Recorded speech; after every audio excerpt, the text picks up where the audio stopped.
Now it's time for Believe in the ACC with our starting lineup.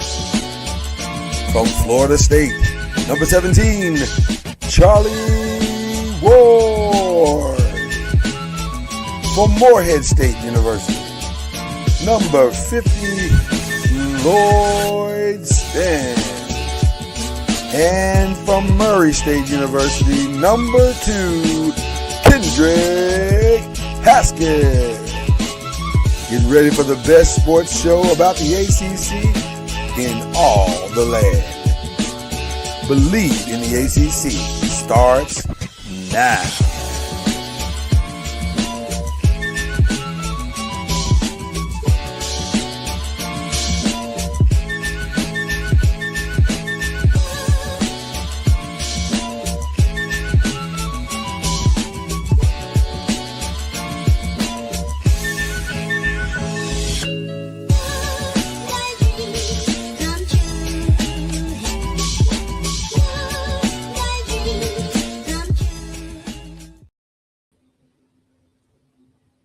Love that whistle.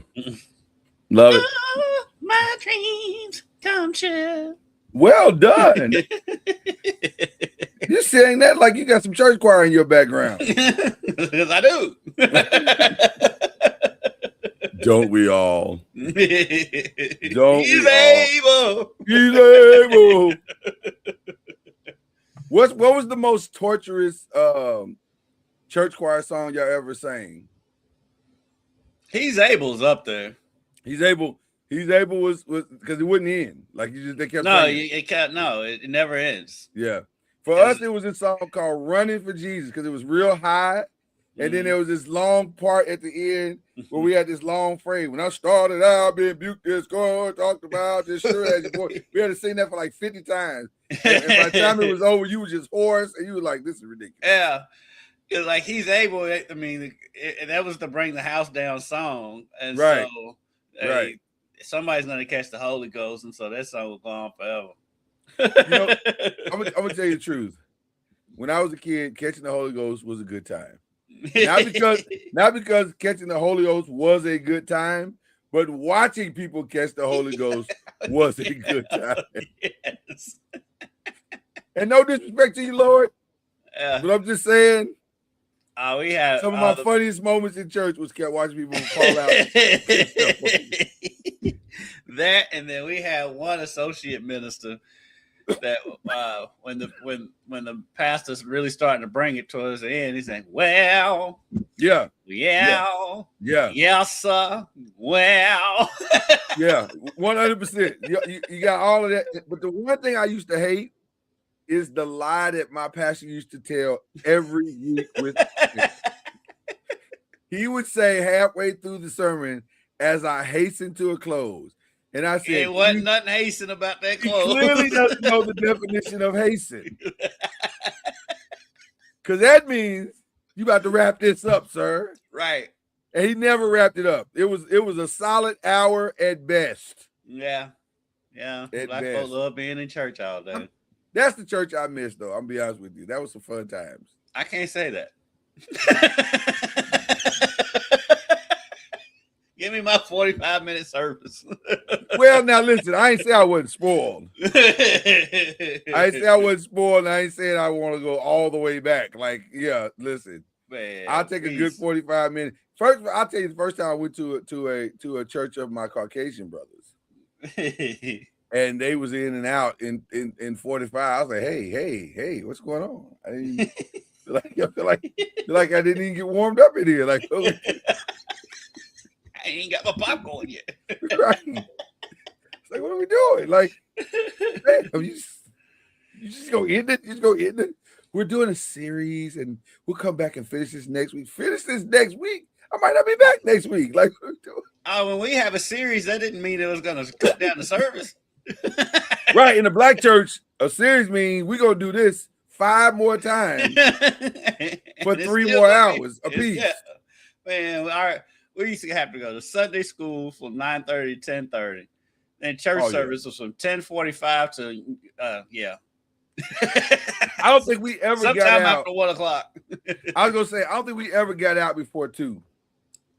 I could be wrong, but I think it was always 11-2.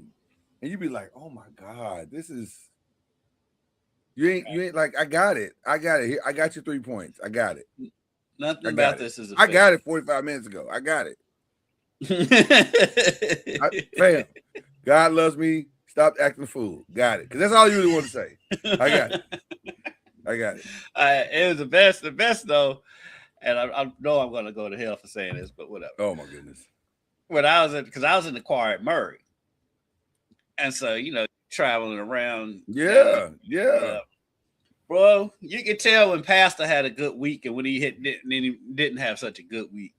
Because if he had a good week, you got to stay in the Bible and blah, blah, blah. You got to do God's word and blah, blah, blah. If he had a bad week, we have a forgiving God. God forgives.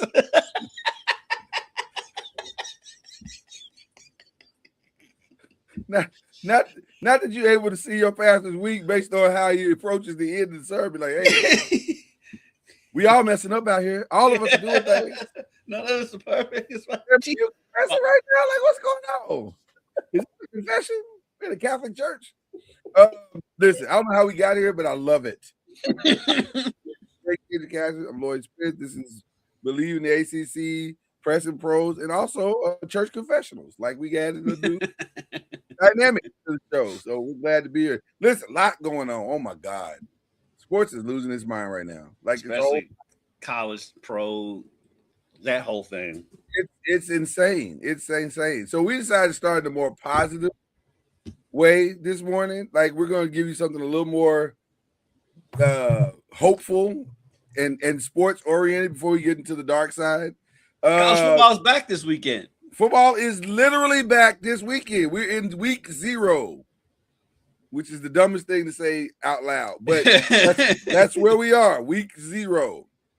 So we want to give you some. Last week we gave you the ACC schedule. This week we're going to give you a few ACC players to watch.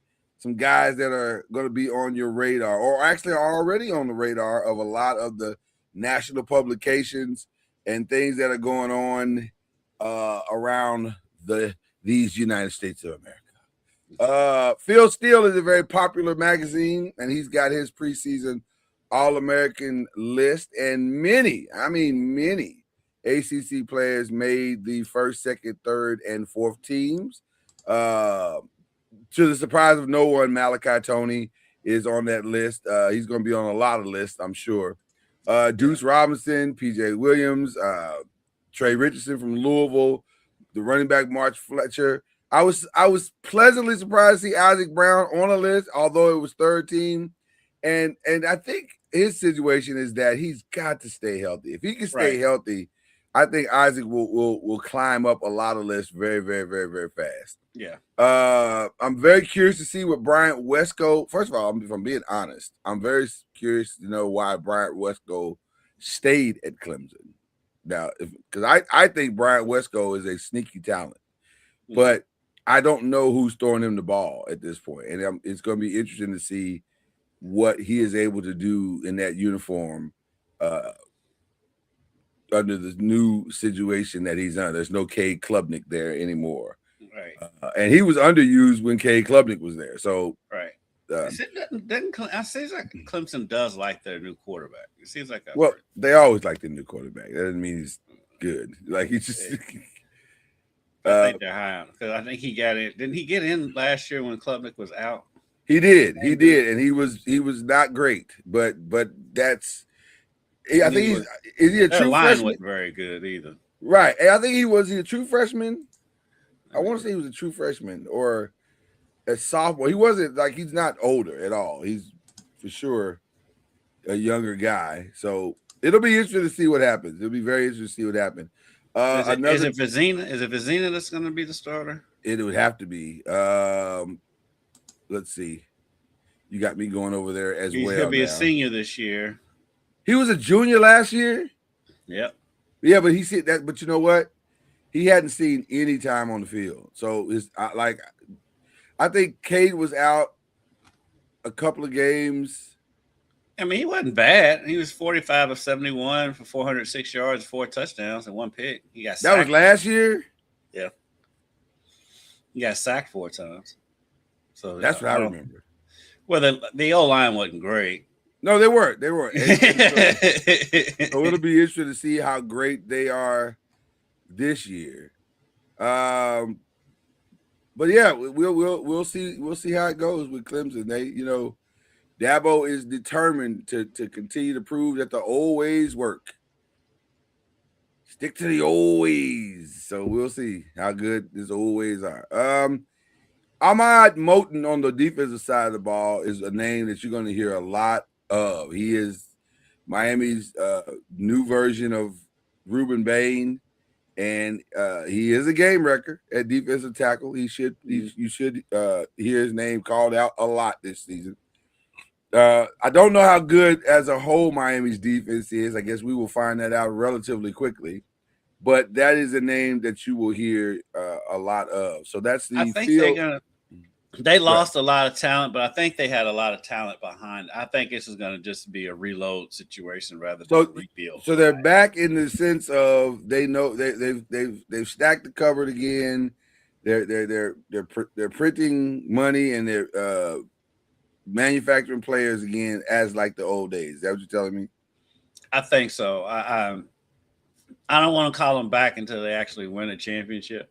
Or it's sustained. They don't have to necessarily win a championship, but they have to be sustained being a contender every year in and year out. Yeah. And so if they can do that, I'm like, okay, they're back. Yeah, many of those same names made the Athlon Sports list. A name also to watch is Clev Lubin. Is it Lubin or Lubin? Clev Lubin. They go with the Lubin. Okay. Clev Lubin is a monster. They were lucky he came back. He could have gone to the draft. They're lucky he came back and didn't leave. He's an outstanding interview. He is awesome. He's got a TV future if he wants it. Is that right? Wow, I love that. He's very, very good, very well spoken, articulate, and leader of that defense. Been a leader because he transferred in last year and was immediately the leader of that defense last season. So now with a year under his belt, he's a definite proven leader of that team. I expect a big year from him. Nice. So there's a lot of I'm very curious about the running back Justin Haynes. I don't know much about the Georgia Tech running game because last year the Georgia Tech running games was Haynes King. So when people started saying Justin Haynes is going to have a breakout season, I was like, is he? Because I guess he probably is because he hadn't run the ball much. He's going to get more carries. Yeah, I mean, if he has 500 yards, he'll have a breakout season. That's a breakout season at Georgia Tech. So it's going to be interesting to see how he does as well. But he made the Athlon Sports list, and then Walter Camp does it All-American list. Only 3 of our ACC brethren made that, including linebacker Sammy Brown. I'll say this about Clemson. They typically have a better than average defensive team, regardless of what's going on the offensive side of the ball, which is interesting because when Brent Venables left, you thought that would be the side of the ball that might take the biggest hit. And to some degree they have, because you can't stay on the ball, you can't stay on the field 45 minutes and expect to have success. So how sustainable their offense is will probably decide how great their defense will be. That's usually how it works for most teams. And that's very true for the historical Clemson teams. Mm-hmm. Bryce Fitzgerald is another name that you may hear a lot about from Miami. He's the defensive back. He made the second team preseason All-American Walter Camp list. And then everybody's got a list. Everybody's got a list. Some of the same names are on. What do you think about this Deuce Robinson, the senior at Florida State? Another team who couldn't quite get their running game out of the starting blocks last year, so it's hard to know that this is going to be a dominant who's throwing him player. The ball? Well, that's the other question. It's another transfer. I know that.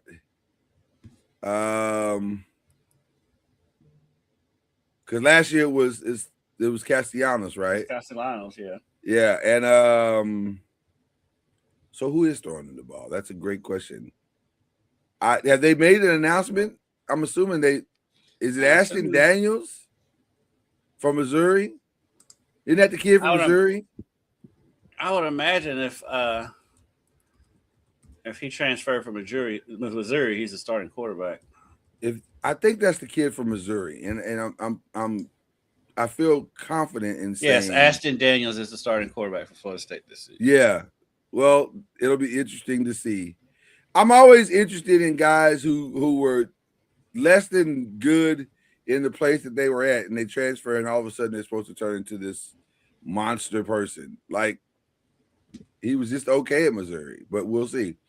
But that's who will be tossing the peel at Florida State, and then same names for the preseason AP All-American Malachi Tony. Mark Fletcher is another running back that should enter the conversation of goodness in big Miami. Bruising back, bruising back. He's a leader of that team too. So he made second team both in the AP and also in the athletics, and in I guess in CBS. He's CBS. So nobody thinks he's first team. Not ESPN. Not AP. So that should be good motivation for the young man to come out and play at a high level. But also, I want to say, I think some of this, when I look at what people have in their top whatever, to me, some of this feels like lazy journalism. Like you just pick Miami because they were in the national championship. That's all they have. I'm not saying they're not going to be good, but come on. That's all they have to go on.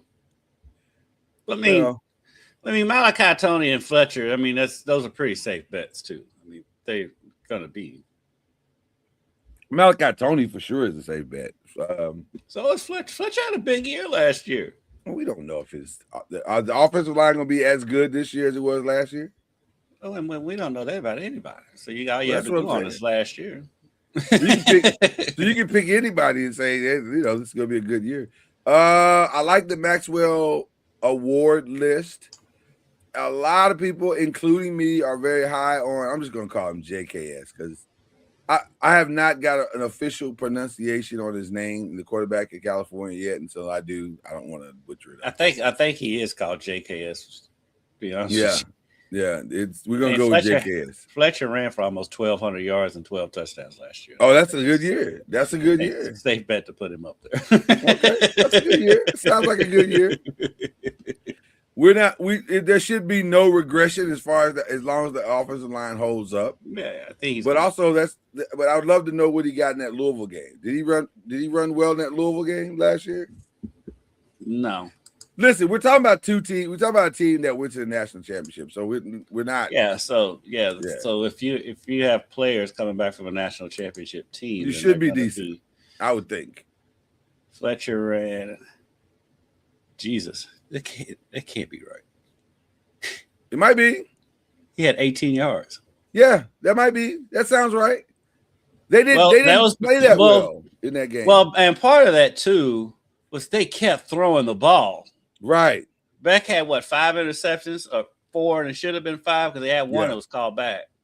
Didn't they go? Didn't they go down early? Like Louisville came out the gate with like a couple of huge plays, and they were down early.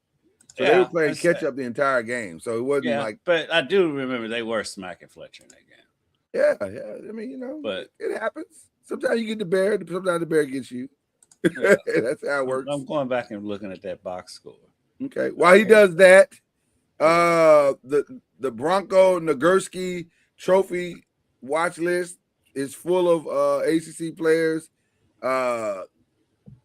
Safety Cohen Intringer made that list. Also, we mentioned the sophomore Brian Fitzgerald, Damon Wilson, the DN at Miami. He comes in and replaces a lot of pressure on his shoulders to replace Bain and Manzour. Matt Rose at Stanford is on the list. Cam Robinson at Virginia and Kamari Copeland at Virginia Tech also made that list as well. Fletcher had 8 carries for 18 yards and 1 touchdown. It's not a great. Well, he only had 8 carries. He only had 8 carries. Well, like I said, when you're behind, that changes the whole. Yeah, they shows throwing the ball. game. Yeah, Carson Beck had 4 interceptions and had another one called back. So there you go. There you go. That's going to reduce your carries. A guy that award that's near and dear to our heart, the Paul Hornung Award. Trey Richardson made that list. Adam Mohammed of the running back at California, Jaden Duke Scott, running back at North Carolina State, Demetrius Samuel Jr. at Syracuse, and Solomon Beebe, running back at Virginia. Join Malachi Tony. This feels a lot like Malachi Tony's award to lose. And he's just a sophomore. I know. God, dog. And he played some quarterback in high school, so he could probably go back there and play quarterback if needed. If needed, if this Ashton Daniels thing goes left, not Ashton Daniels, Darian Mensah thing goes left, he's ready. He's ready. And then finally we got guys for the Butkus Award. Some of the names that you may hear: Muhammad Toure, the lone bright spot on the North Carolina. This is the only North Carolina player I've seen on any list. Peyton Sealman Jr. At the linebacker in North Carolina. He's going to definitely have a lot of opportunities to make plays because they're going to be run on and passed on. Yes, a lot. We'll see them in Ireland on Saturday. Oh my God, I forgot that game's in Ireland. So they kept. I thought because there was a lot of talk about that game, international problems with that game, and I guess so they are for sure going through with it now. They playing TCU at noon in Ireland on Saturday. Who asked for this? Like, I'm not. Who asked for those two teams, first of all, and then second of all, is Ireland just thirsting for football like that? Like, I've never heard. It's probably just one of those things where the people over there don't care. They just want to see a football game. They don't know if North Carolina and TCU are any good. They want to see a football game. They want to drink. They're like, listen, this is a great excuse to drink. Everything I've ever heard about Ireland is just a good time. So, well, listen, if you go by what you see on the TV screen, it looks like a good time. It looks. Yes, I mean those games are always full. It's never an empty stadium. So yeah, they've had some clunkers. They've had some serious clunkers. Has there always been a Manning Award? There's not always been a Manning Award, correct? That's not. No, I think that may have taken over the Johnny Unitas because I don't see the Johnny Unitas on here. So I think that may have taken over. I think there is still a Johnny Unitas. I think Manning. I just didn't put it, but because there wasn't a lot of people on the list on the ACC. So, but everybody is talking about Darren Mensah as if he's going to step into. And let me say this: Darren Mensah had a great year at Duke. He really did.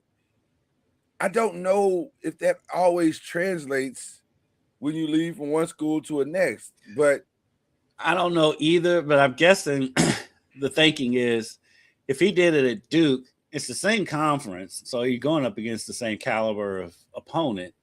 And you're going to have more weapons around you and probably a better offensive line. So I'm thinking that's like the thinking with that. And it makes sense that, he's got a better team around him. Yeah, in theory. But, But that's not always, I don't know. That's not always the case. Like, I understand the theoretical principle of what is being stated here. But the reality is, it's not always seamless, and it does. Now, the thing that probably works more in Miami's favor is I think their schedule is not as challenging. I mean, it's challenging but I don't think they avoid a couple of games that you like. I don't think they play Louisville, right? They don't play Louisville. They're at Clemson. You got Florida State at home. They're at number 4 Notre Dame is their game. That's the game. That's the game. It was last year. Their last 3 games of the season are all at home. Okay, so it's not an awful schedule. So listen, if they lose more than 2 games, then Cristobal needs to be on the hot seat. Really, that's how you feel about it. They don't. They only have one ranked team on the schedule. I like that when you said it just now. The camera zoomed in tight to you, and I was like, Because I'm on the ESPN page, I didn't see what this weird zoom on this camera does sometimes zoom at the perfect time. That was actually perfect. It was very. I can't figure out how to turn it off. It just does it on its own. No, don't turn it off. It makes for interesting. But you can't see what's happening. Right? Exactly. Look like at a Zoom. Zoom was confused like a mug. They were like, "What do we do? Do we zoom it? What do we do?" Look at that zoom back out. Like, who's this clown doing? Oh my goodness. Okay, so that's the fun part of our show. Now we're headed toward the dark side because it gets really crazy right now. It's so convoluted that I haven't even been talking about it on my newscast on Wave. Well, because what exactly are you supposed to say? I'm not 100% sure what we're supposed to say this morning. Well, the thing is like whatever we say now could change by the end of the show. 1,000%. So to catch people up, and we're going to give you the very Cliff Notice version of this because it's too much to listen. It's a lot when you're reading it and studying it and trying to understand legalese and all the things. So we're going to give it to you just as raw and as we possibly can. There are some players that went to the NFL draft. They were drafted or they were invited to a camp. They went to said training camp. It did not work out. Before they left said training camp, they made phone calls and went to judges. And the judges in Louisiana, I think Louisiana, Georgia, now apparently Kentucky is one of them now. So ironically, a lot of these schools are SEC based, and the SEC is like, we don't want this, but they're all doing it. So they all came out and said these kids can come back because of a new rule called the 5th year 5 and 5. And so there's a 5th year rule that they can come back. But the rule didn't, the language in the rule is so ambiguous that it allows for a person who literally got a job on an NFL roster to come back to college, which is why Daquan Wright and Xavier, I think Harris is his last name, and RJ Lewis in the basketball are all going to LSU. Yeah. LSU. RJ for basketball, not for football, but the other two for LSU. LSU. Shout out to Lane for keeping it consistent. Listen, he gonna give you some controversy. That's what he do. Between him and Kim Mulkey, and the Ben's coach, who's the shady someone off all of them. It's just we're not in basketball season, so we're not talking about Will Wade. Right. I heard that they were going to change the campus theme song for what it currently is to Robin Thicke's Blurred Lines. Because they believe in blurring all the lines. So, so in response to that, the SEC, and by the way, they're not going to be the only ones. The other kids just haven't landed yet, but they're not the only ones. So I don't want to just dump it all on LSU or even speak about LSU as if they're doing something technically that's illegal. It's immoral, and it's probably morally or not morally, well, kind of morally, but it's definitely ethically bankrupt was the word I'm looking for, or the words I'm looking for. But it's not illegal currently, right? So judges are upholding what they want to do. And then also, I'll get to that in a minute. So another judge has said, hey, you can't do this. We're going to put an injunction in place. Y'all got to, this is ridiculous. Why are we doing this? You can't do it. So that rule covers everybody else who's trying to do it. But in those states that we mentioned, it doesn't. So they get to still do it. But then the SEC, the Big 10, the Big 12, I think. 12. Came out and said it. Well, the SEC first started. SEC first started kind of talking about it. Big 10 went ahead and did it. Right. Then the SEC followed suit. Then it was first reported that the ACC is meeting about it. Right, we're meeting about it. And then the Big 12 went ahead and followed suit. And so, you know what I think. Oh, this is the part. Now, this is what I really want to hear. What do you think, Kendrick Haskins? I said this on the radio yesterday. Okay. I'm like, you know what? There's no integrity amongst thieves. If I'm the ACC, okay, y'all three are going to do that? Okay, we're going this way and getting all these players. The ACC should do like Rick James did when he was high on the Dave Chappelle show.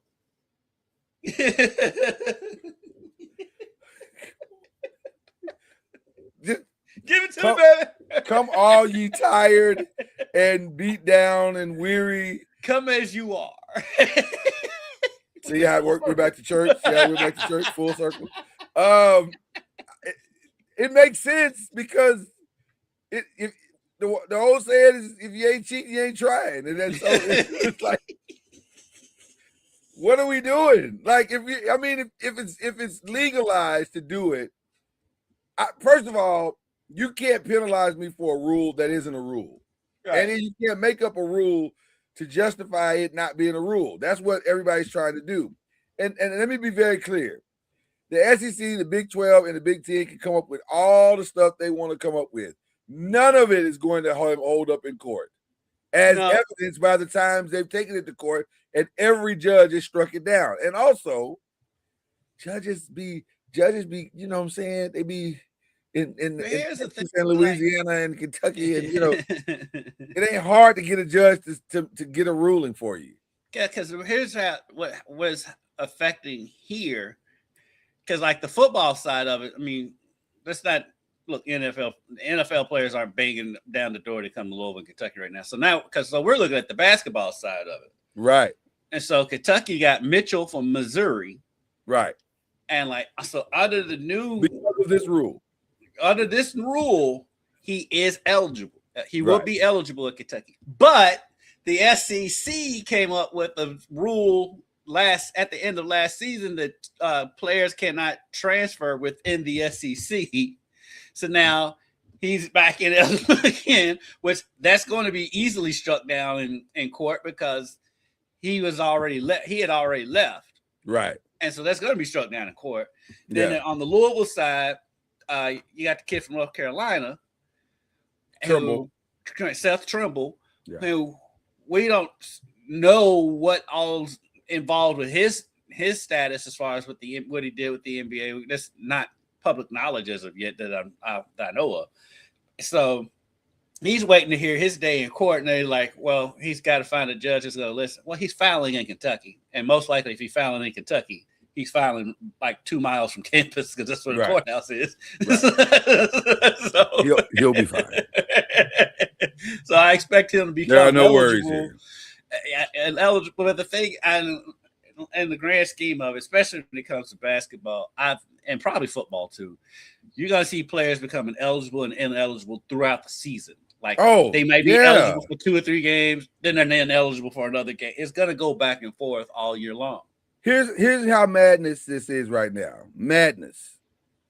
Story broke yesterday afternoon, and I thought I was it was an old story. You know how old stories are recycled in your timeline sometimes, and so I thought this was just a recycled story in my timeline. But breaking news: Thomas Cassiano is going to be the starting quarterback at some point this season at Texas Tech. I was like, what? How is this? Is this real life? Like this dude is dude's like he's as old as Patrick Mahomes. Listen. This dude has played on 19 teams. Like it's at this point, it's insane. It's insane. And by the way, full disclosure, wasn't very good last year. I'm sorry. What happened? Because I had the Little League World Series on my iPad over here. Okay. And this old dude who has no business trying to get in a cardboard box and slide down the big hill at Williamsport. That they pushed that thing, it got like 2 feet, and he goes, he falls out of it, has to run down the hill. Oh my goodness. Oh my goodness. As someone who has been to Williamsport twice, maybe 3 times, I think it's twice.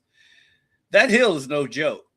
I wouldn't go down that hill, and I was in my 30s going there. This dude was clearly at least in his 60s. I'm like, you ask him to break your hip. When keeping it real goes wrong. Right. Yeah. But I digress. No, listen. That's par for the course because that's how it feels with this NCAA madness. Oh, it's right going now. downhill fast. But also it's going nowhere. It's like both things are true. Like we're going downhill. The concept of all this is going downhill fast for sure. But also the pushback from the NCAA is going nowhere fast. They have no jurisdiction. They have no plan. They have no way to stop any of this. This is the most helpless governing body in the history of sports. I'm like, what do y'all do all day? If y'all can't stop stuff and put rules in place, what do you do all day? And like, if it seems I'm because I am in this whole thing, I am confused on all of this because I'm like, if you could just go challenge any rule from in a league or whatever, then what's keeping professional athletes from just challenging every rule in their leagues? Because I mean, in the NCAA, it's different from state to state. They can just go file an injunction in some state. Yeah. I mean, I guess because of collective bargaining, but at the end of the day, it all comes back to collective bargaining. And I think that answers my question on why you don't see that. Because the professional leagues have unions. And this is an example of why they need unions in the NCAA, because it's just gonna be a revolving door in the courthouse. But every time there's a rule, there's gonna be somebody challenging it. 100%. But unions come with admission, and therein lies the problem. Yep. The NCAA does not want to admit that this is not a nonprofit situation, and that this is a for-profit with employees. These are employees. You can't listen. I have never made $1 million on any work study that I had in college. So that I was a student on work study that was supplemented by my governmental support. That's not what's happening here. This is a free market. And by the way, for all the people that want to complain about how much money these schools are spending, LSU spent $50 million. I was like, who they got on their team? Chelsea Clinton? Right, I think still is that. I should have let you do it because you do it better. But for all of you that want to complain about that, well, guess what? That's what happens in a free market. You should have paid more attention in economics. That's what happens in a free market. You get what the value of the product is. And these guys are deemed valuable in this free market. And since there is no union, and since there is no cap restrictions, this is the game that's being played. And the irony of this is, had they just went ahead and started paying these kids 30 years ago a higher stipend, even as much as $50,000, these kids would have been fine. They would have been satisfied. They'd have been cool. They'd have been like, you know what? Well, eventually somebody probably would have challenged it. Somebody would have challenged it for more money. But it wouldn't have ballooned to this fast. No, well, because part of it was these. I mean, let's be honest. The NCAA is made up of college presidents, right? And these arrogant presidents was like, we will never have to, because especially in the SEC, we'll never have to pay these athletes. We don't have to pay. We're not going to have to pay.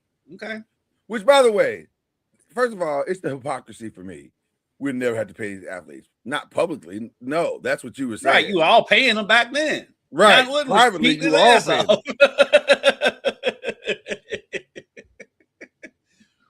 Right. So what are we talking about? So anyway, it's madness out here with mad. I say it's mad. I say it's no end in sight. It doesn't feel like this is gonna dominate week in, week out your TV screens. You'll be talking about this every time. You're gonna see more Paul Feinbaum than you ever wanted to, because that's just what it is. He's gonna be asked this question every week by somebody.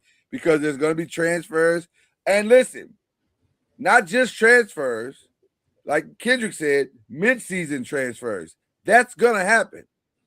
Eventually, there's going to be trades. Yeah, right, because that's what happens. We need a linebacker. Well, we need a safety. Here, let's switch out, right? I mean, it's going to be crazy stuff like that going on. And maybe, I don't know, maybe it has to hit levels of ridiculousness. But the one thing I don't want to happen is for Congress to step in. I don't want them stepping in. No, fam. I need not to have glass in my popsicles. That's what I need. I need y'all to focus. Stop letting the brown eggs get contaminated. That's what I need from y'all. Y'all need to lock in with the everyday stuff. I don't need mad cow to suddenly break out in this country. Like, what are we talking about? Right. So, all right. So that's we digress on that front. We digress on the day. Is it? I guess that's all really the college news. Other than, like you said, this is week 0. I haven't even looked to see what games. We don't normally do week 0 games. We got some. Do we have anything worth talking about? Well, of course, Carolina and TCU and over in Dublin. Yeah. And then the best game on the slate is NC State at Virginia. That'll be interesting. That's at 3:30 on Saturday. Yeah, that'll be. And then Hawaii's at Stanford. Surprisingly, that's a 7:00 game. That might be decent. That's right. Florida State is New Mexico State at Florida State. So we'll get a look at Florida State. We'll look at those guys early. The Seminoles. All right. Memphis at UNLV at 10:00. That could be interesting. Yeah, it's because UNLV, their games are fun. They are. You never know what's going to happen in their game, and they're never a contender, but their games are fun, and they do have a fun coach who I don't think is going to be there after this season. Plus, it's Las Vegas. Who doesn't like Las Vegas? Yeah, and they play in the Raiders Stadium and all that stuff. Raiders Stadium looks great on television, so that'll be a fun game. And Memphis, I always got a soft spot in my heart for Memphis. I don't know why. Other than you just love Jerry curls and gold teeth. I went to Murray with a lot of cats from Memphis, and they were my boys, and I love them to death. They were all crazy, but I love them to death, and so that's why I got a soft spot in my heart for Memphis. Fair enough. All right, so that's week 0. So we technically have some games, but I didn't. They're not on the slate to pick. I just believe in you got to do week 1. I'm old school. You got to do week 1. Well, if we could pick, so. I'm gonna go with TC. Let's pick the ACC games real quick. All right, fine. We do. I do think we need to pick this NC State Virginia game. Let me get out the pad. No, we'll pick them all. We'll pick all the ACC participant games. But the first game's easy. TCU's gonna win. Not betting on North Carolina to do anything this season. The real. It's just so dismissive. The real bet. Or the real selection of North Carolina this season, what is the over-under of how many games they're going to allow Bill Belichick to coach before they replace him with Bobby Petrino? That's the real. Everybody, all the media here have been joking about that. It's going to happen. You know it's going to happen. Gosh, the other day U of L made Paul Petrino available because for people who don't know, Paul Petrino, Bobby's younger brother, is the tight ends coach at U of L now. Okay. And they kind of look similar, but if you used to look at them, if you didn't know they were brothers, you wouldn't make this. But if you close your eyes and hear Paul talk, you swear it's Bobby. The voice is exactly the same. Wow. I'm assuming you're going TCU as well. Yes. Okay. See, you don't believe either. You're just quieter about it than I am. I'm just not as dismissive. I'm the comedic timing on that was fantastic. I'm very dismissive. NC State and Virginia in Charlottesville. It's a big game. It is. CJ Bailey. I said last week that I think NC State's a sneaky good team in the conference this year. But I think I'm going to go with Virginia at home. That's not a hard game to for NC State to go because you're not going that far. Because I'm gonna be honest with you.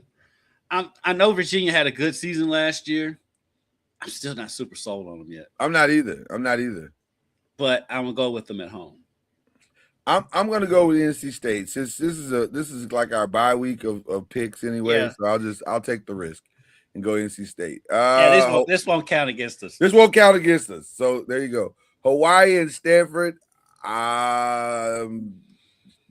Only because Hawaii has to leave their island and come. It's not that far of a flight from Hawaii. It's not that far, but they still got to leave their island and go to Stanford. I'm going to say Stanford at home. But I love watching Hawaii get ready for a game. Yeah. I would love to do that on this show once, but I don't know. We need to practice that since certain things are coming up. You may have to do that on film. I haven't made my decision yet. Hold on, give me 1 second. I'm patient, brother. I'm patient. Oh my goodness. I just looked at Stanford's stats from last year. Guess how many yards their leading rusher rushed for last year? Just take a wild guess. Oh my God. They were awful last year. So I'm gonna say he got a solid 500. He was a little bit more. 643 yards. Oh wow, Jesus. I was going for the joke. Yeah. Hold on. Even better. You ready for this? Yes. Because college football is still weird and takes the rushing yards. So sack included in the rushing yards. But right. So taking that into an account, guess how many yards total Stanford rushed for last year as a team? As a team. Take a swing.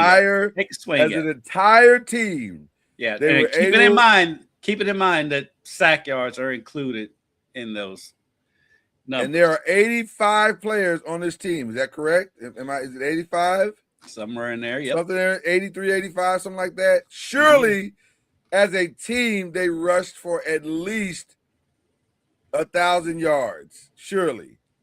1,014. There you go. Okay. Barely. As a team.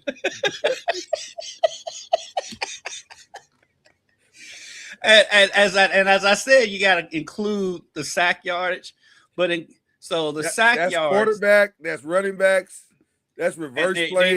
They even had a receiver have -5 yards rushing on the season. Shout out to him for at least trying to help the cause. But even with that, so if you take away, they had 302 negative yards. So you take away those negative yards on there, and they still only have 1,300 yards rushing as a season. Isn't that where Andrew Luck is? Yep. Like he's the GM or something? Yeah. I think last year was his first year there, though. He got a lot of work to do. I mean, that's got to be tough if you're Andrew Luck and you're watching that every week and you come from his background because he was a heck of a college player. Yeah, but they weren't like world beaters when he was there. No, they weren't world beaters, but he was for Stanford. But he was really good. Yeah. So they had a Heisman Trophy candidate when when Baker Mayfield won. Yeah. I don't know. Now you may have talked me out of the Stanford thing. Now I'm thinking Hawaii. Let's look at Hawaii real quick. Now I'm saying Hawaii comes over and lays the smackdown. See what I did there? Yes. I'm a dad. I do dad jokes. Oh, wow. What do you think Stanford rushed for as a team last year? Hawaii? I mean, Hawaii. As a team. Well, see, they typically keep good linemen. So I'm going to say, as a team, at least 2,000 yards. They rushed for what Stanford would have rushed for if they didn't have those negative yardage. You know what? I'm going to stop playing with this game. Thank God this is the bye week. They had 1,341 yards rushing. Thank God. This is so basically this is an unwatchable game. But Hawaii does. So I mean, they're known for throwing the ball anyway. Right. So we'll give them that. So they did throw for almost 4,000 yards last year. Their leading receiver had 963 yards receiving and 12 touchdowns. But you know what's crazy? Jackson Harris. Is he back? But you know what's crazy, Kendrick? These are the games that we've given these ridiculous stats. It sounds like it's going to be an awful game, and it'll turn into a classic. It'll be wild because they're both bad. We know that Hawaii's going to throw that thing. Hawaii's always done that. All right, then I'm changing my thing. Let me see if Jackson Harris is back. I don't even care. I'm going to Hawaii. Hold on, I don't think he's back. I don't care. I'm going to Hawaii because Stanford's group is back, and so they're not.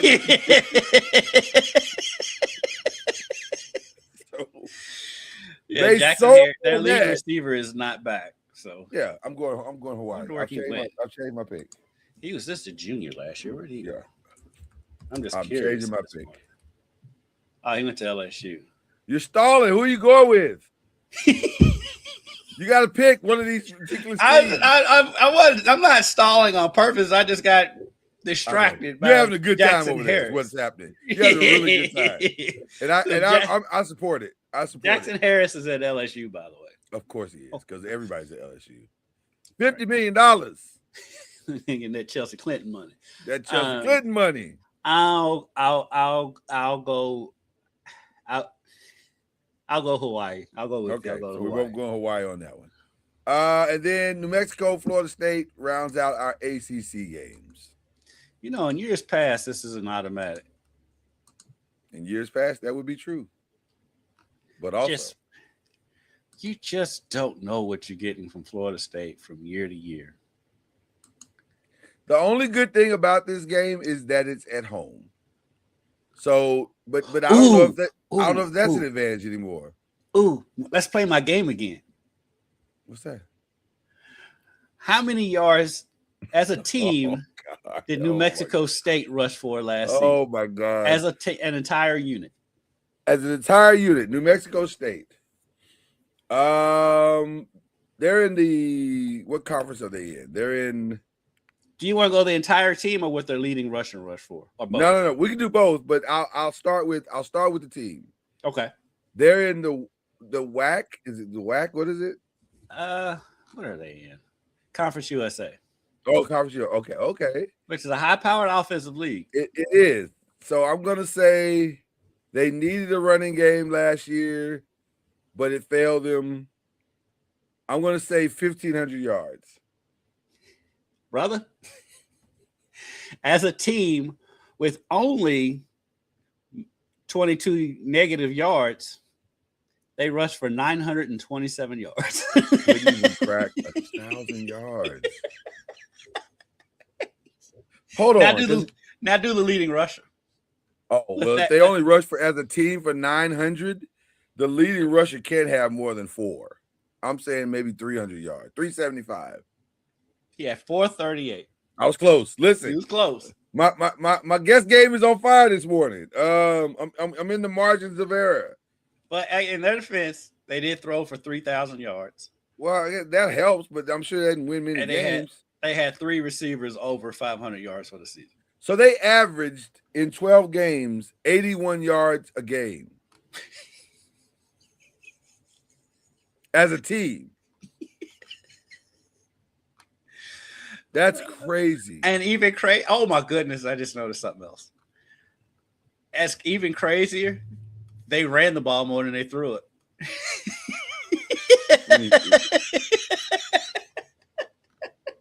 You can't make. Well, they had more rushing attempts than they had receptions. To put it like you can't make this up. You can't make this stuff up. You can't. Men lie, women lie. Numbers don't lie. They had as a team. They had 472 passing attempts and 357 rushing attempts, but they only had 276 receptions. So they're committed for sure to the run. They decided we're going to try to run it. With this knowledge, it's not going to work. It's not going to work, but we're going to try it. With this knowledge in hand, yeah. I'm gonna have to go Seminoles. Give Florida State. In honor of Charlie Ward, give me Seminoles. But for S's and giggles, you going to Florida State? Ooh. It wasn't. I don't think it's much better. Take a wild guess on who Florida State's leading rusher was last season. Probably Thomas Castellano. You would be correct. Yeah, probably. You would be correct. He had 557 yards rushing. Yeah, he was the sole running game, which is why I don't understand why everybody's saying this that the one kid's going to have this breakout season. Based on what? Well, where they were saying that about Georgia Tech's running back. I thought they were saying that about Deuce Robinson. He's a receiver. Deuce Robinson's a receiver. Well, who am I talking about? There's a running back that they said was going to have a breakout season. Keep your eye on this running back. He's going to have a breakout season. I'm trying to remember. Well, if it's anybody from this last year's team, it'd either be Gavin Sawchuk, Usman Kromah, or Sam Singleton. Let's see. I thought it was a name that popped up. Sawchuk had 8 touchdowns last season. Maybe that's why. Maybe he's good in close quarters. Well, listen, it doesn't. Into that. That did it Maybe really Usman fast. Kromah. It's either Usman Kromah or Sammy Singleton, which I'm thinking might be Sammy Singleton. Okay. He did have 4 touchdowns last season. Kromah didn't have a touchdown. Well, there are your Singleton averaged 7 yards per carry. He doesn't get the ball that much. So it's probably him. Well, there are your first Saturday games. Now, Thursday, when we come on the air next Thursday, we will start selecting the actual games that started with probably Georgia Tech and Colorado, which I'm curious to see that one only because I fear the end is near. Yeah. With the Colorado experiment. As much as I'd like to see Deion succeed. Oof, those games on that Thursday, that's the only good one. Yeah. The Thursday games is only because Labor Day weekend is coming up and we just got to get games. We got to get games going here. But yeah, I fear the end is near with Colorado and Georgia Tech. I really do. But we'll see. We'll all see together what Deion does. Deion says he's very excited, which I'm not sure what else he's supposed to say. He's supposed to say, look, I am worried. Which is why I tell people all the time that I hate talking season and I hate media days. What else are they going to say? They can't say anything. They got to say we have championship aspirations. Right. No coach is going to go in there like, yeah, we're going to be bad. Come out and say this is a full-on crapshoot. I don't know what we're getting out here. But anyway, all right. Can I do this just because we haven't done it in so long and I miss it? I'd love to just for our own, we've turned this show into a full-on mashup, ladies and gentlemen. And so we just want to, just because we haven't done this in so long. Scoop, and y'all, we got it. Scoop, and y'all, we got it. Scoop, and y'all, we got it. Scoop, and y'all, we got it. Scoop, and y'all, we got it. Scoop, and y'all, we got it.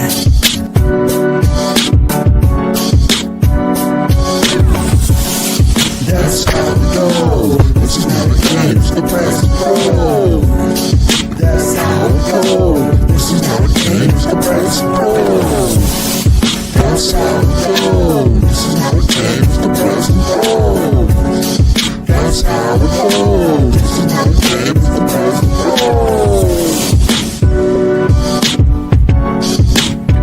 And now, get ready for Ginger Caskins and Lloyd Spence, the press and the pros. Let's go.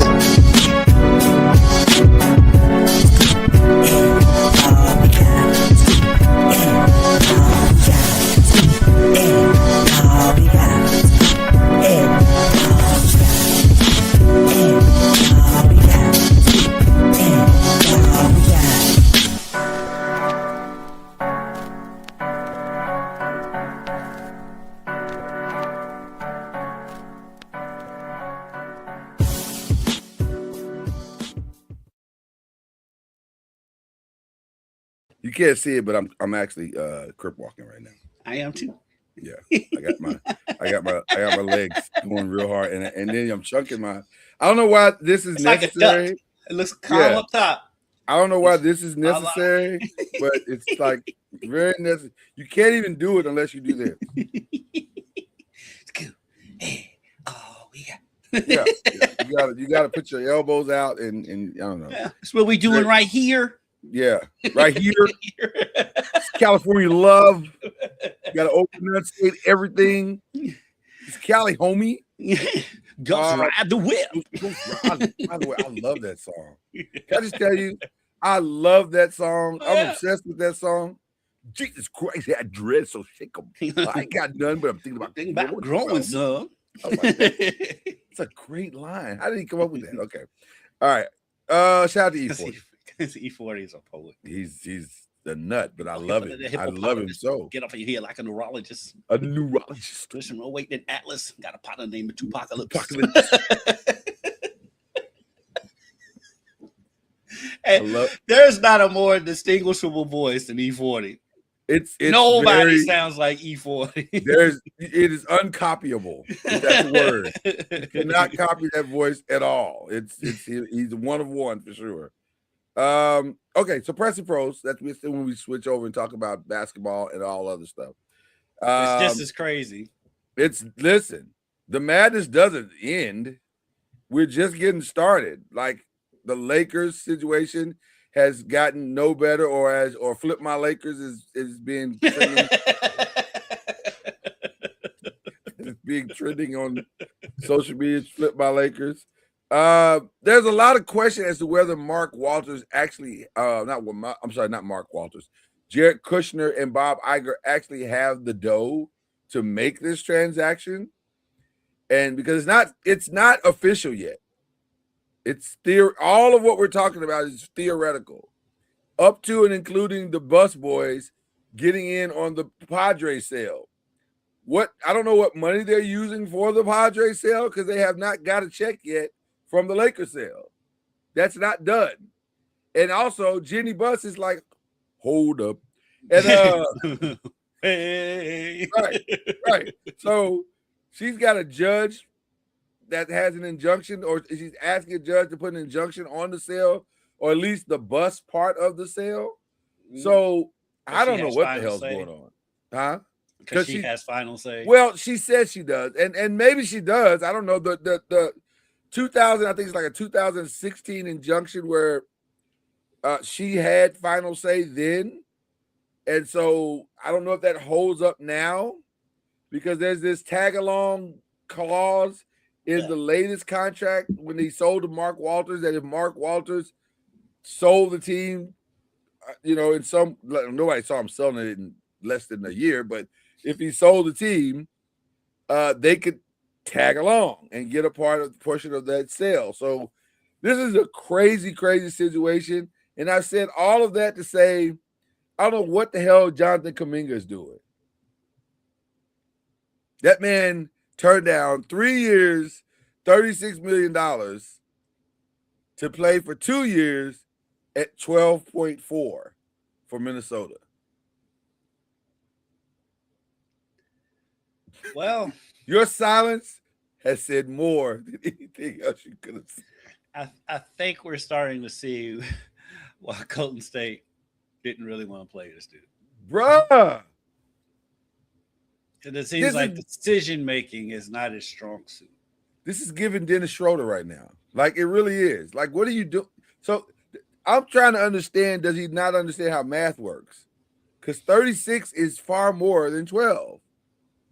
Always has been. So what are you doing?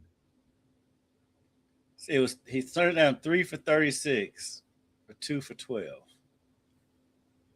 If he takes the 36, he makes per year what he's getting for 2 years. For 2 years. And you know what his excuse was? I'm not good at math, but the math ain't mathing. Right. I'm better than that. For sure. And his excuse was, I want to be able to control my future. Hey, man, you stop that right now. You put those drugs down right now. Okay? Hold on. I'm talking to you like a dad would. Get in here and put that weed down and get in here. It's crazy. Control your future. What are you talking? You don't think $36 million is going to help you control your future? Feels like it would to me. As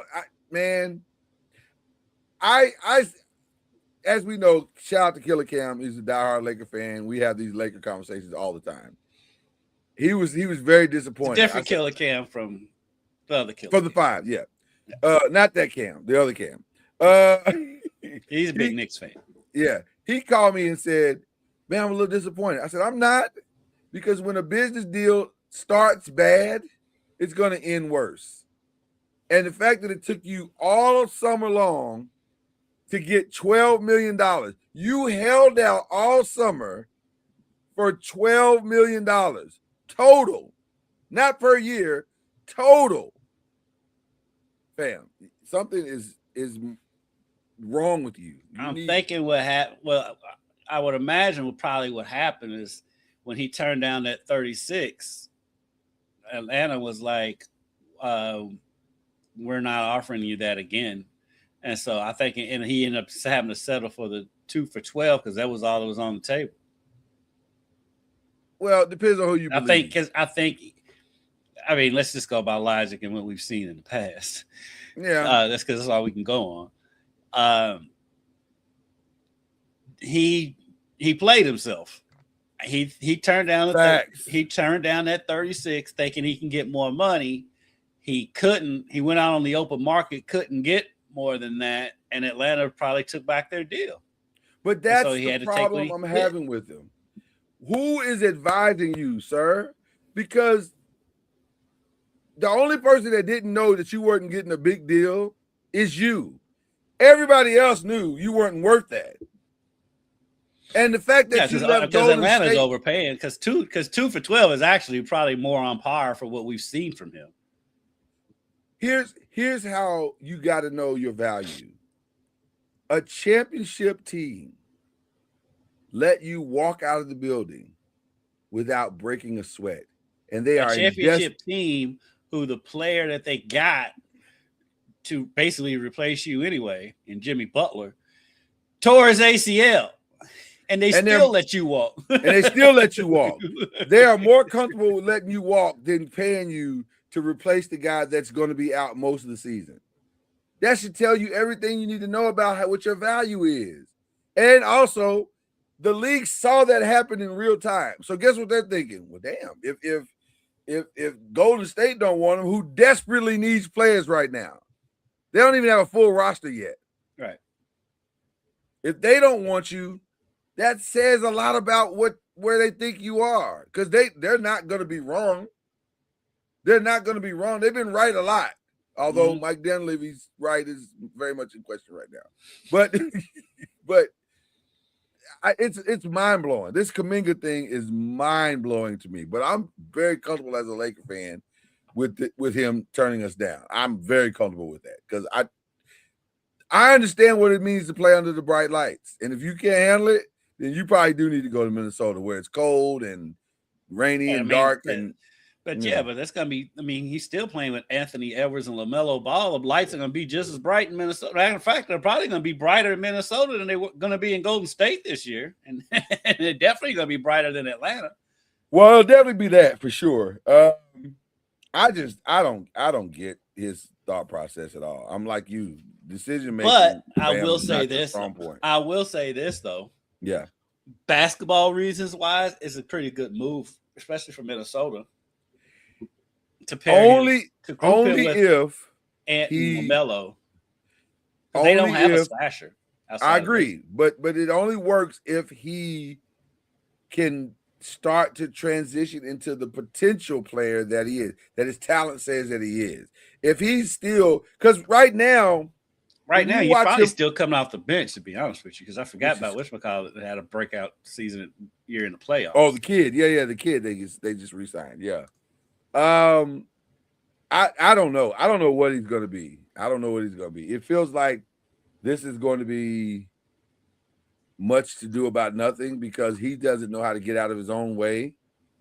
But we'll see. We will see. We will see, and we'll see it quickly. Other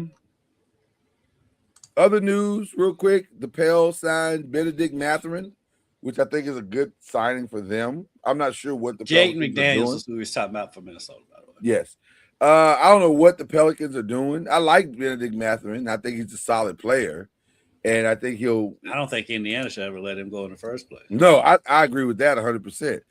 But I don't know what the Pelicans are doing. Like, I have no idea. Nobody ever knows what the Pelicans are doing. Yeah. They might be the Cleveland Browns of the NBA. I would have thought that Joe Dumars would have straightened all of this out by now, but it has not gotten any better. Maybe he got caught in a beignet restaurant. It's just such a bad organization that it's just going to take time because he's only been there a year or two now. Yeah, it's been about a year. I just thought he got caught in a beignet restaurant and got distracted. He's like, man, this is really good. I think it's a thing of where the team really doesn't want to get rid of Zion, and he's stuck. So he's just got to make. Are we though? Because there's nothing else to do. Yeah, but the owner's looking at it like he still puts butts in seats when he does play. He did play the most games he's played in his career last season. He did. He had his best season last year. He did. It was wildly unimpactful, but yes. So he did, technically. It was empty calories, but at the same time, it's not his fault that the rest of the team didn't perform because he did his part. And so the owner looks at that and it's like, this is still the best player we've ever had here with the Pelicans outside of Anthony Davis. And he probably doesn't want to get rid of him. And so Dumars is kind of hamstrung with what he can do. Is there players that go up in the New Orleans rafters as all-time greats, like Chris Paul, Anthony Davis? Do they go in the all-time, like, do Chris they Paul hang jerseys? If they ever get to that point, I mean, they'll probably hang Chris Paul's up there. They got to. I would think so. Yeah, they'll have to hang Chris Paul. The way the Anthony Davis thing ended, probably not. And outside of that is Zion. But Anthony Davis is the second most accomplished New Orleans Pelican ever. He also may be the most, yeah. He also wore a T-shirt in his final year on the sideline that says, "That's all, folks." Then there's that. So that did not end well in New Orleans. It didn't end well. It was a bad divorce. So I don't know. I don't know what they're doing, and it doesn't appear that they know what they're doing either. And that usually speaks to constant and consistent disastrous moves. And so shout out to them for being consistently bad. They have, if anything else, nothing else, they've been consistently bad. So all right, well, New Orleans made their move, their big move of the offseason. I'm trying to think of what else is going on here that as far as we've talked. Oh, Clay going to the Miami. Clay going to Miami. Yeah. I'm hearing rumors. What, Steph? No. What? No. Kyrie. I hadn't heard that. That they're not done with. Dallas is not done they're trying to hold on or justify not getting rid of Kyrie, but at the same time, it doesn't make sense to keep Kyrie. And I think that's what Masai is struggling with right now. Because Kyrie is such a fan favorite in Dallas. He is. He loves Dallas. He loves Dallas. Yeah, and I kind of feel like they may be in the same situation with New Orleans with Zion. Even though I don't know how much New Orleans fans love Zion, but I don't think they love him. I think the owner, but the owner does. It's a sticky situation. I think if Kyrie ended up in Miami, Miami's a serious contender for the Eastern Conference. I agree 100%. Because, you can point at Clay's numbers being down, but when you look at what was around Clay in Dallas and what's going to be around him in Miami, Clay's numbers, he's not going to be Golden State Clay. He's never going to be that anymore. Yeah. No, and especially on the defensive end. But you can make up for that. They'd be a serious contender in the East if they can get Kyrie. I'd put them in the conversation if they got Kyrie. Now we're having Kyrie and Giannis and Bam feels like a team that could contend. Yeah. So I would like that. I think, and I don't think Pat's done, by the way. I think he's not. I don't think he's done either. Yeah, I don't think Pat desperately wants another chip because he's getting up there before he walks out the door. Yeah. Yeah. And he wants to set that franchise up for long-term success before he walks out the door. Yep. So I stay tuned to that one, like the Kyrie thing. Yeah, I hadn't heard that. That's super interesting, and I think that would be a great move. Yeah, I don't know what they give up for that unless it's another multi-team trade. What I heard was, oh gosh, let me pull up the roster. My ESPN is tripping. Like, it's not showing me all of the teams. Yeah, mine did the same thing. Go to standings and you get all the teams. Okay, so that's what's happening. It's not me. It's ESPN. Yeah, ESPN. All right, well, I appreciate that. I'll tell you who the names are if I can just pull up the roster here. The names that I heard. It was is Jovic still on the team?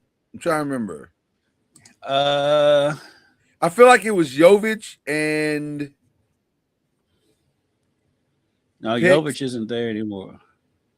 Okay, on this depth Oh chart. yeah, he is. I'm sorry, yeah, he is. I see. Okay, yeah, no, it would have to be Jovic. It would have to be Jovic. I was told I thought because I couldn't remember the name, and I said let me see it and then I'll know it. It was Jovic and there was one other player that I don't remember, but Jovic was the centerpiece, and then of course picks.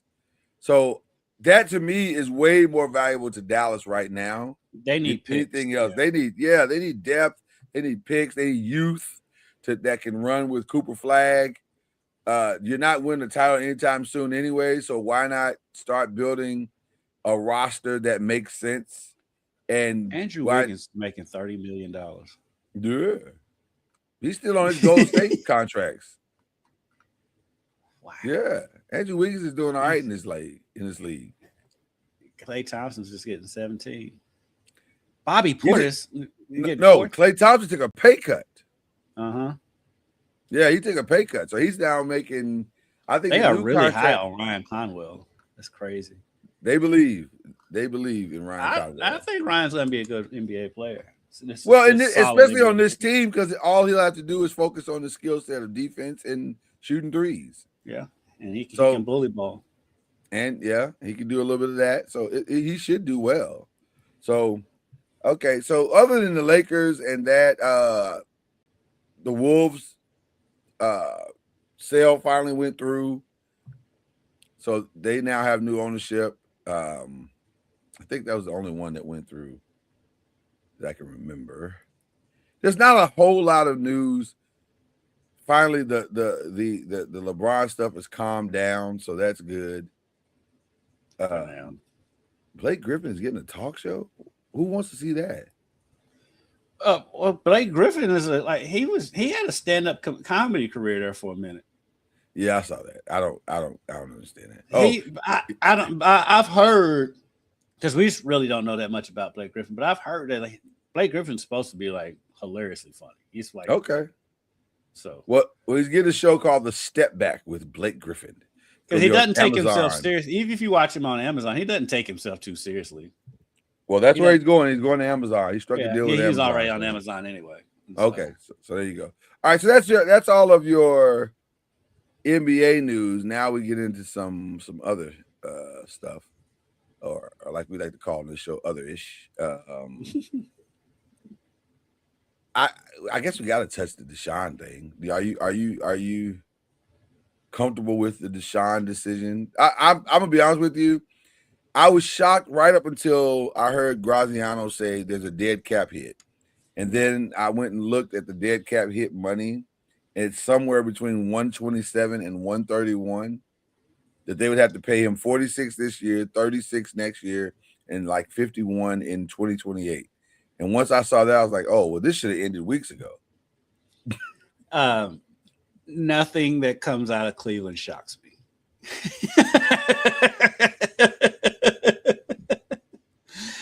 Nothing. Unless it's something that makes sense. But whatever makes sense in Cleveland, though, whatever makes sense. Exactly. I'm gonna tell you, I thought that they might nix it when he did that ridiculous press conference. That press conference could not have gone worse if he tried. That's like I said yesterday when I was on the radio yesterday. Yeah. I feel like Cleveland has a dartboard of just bad ideas. And they'll throw a dart, and whichever bad idea it lands on, that's what they go with. like Blake Man, like on Blake Man. These are the stories we're gonna run with. Bam! Start the quarterback who just dissed the fans. Yes.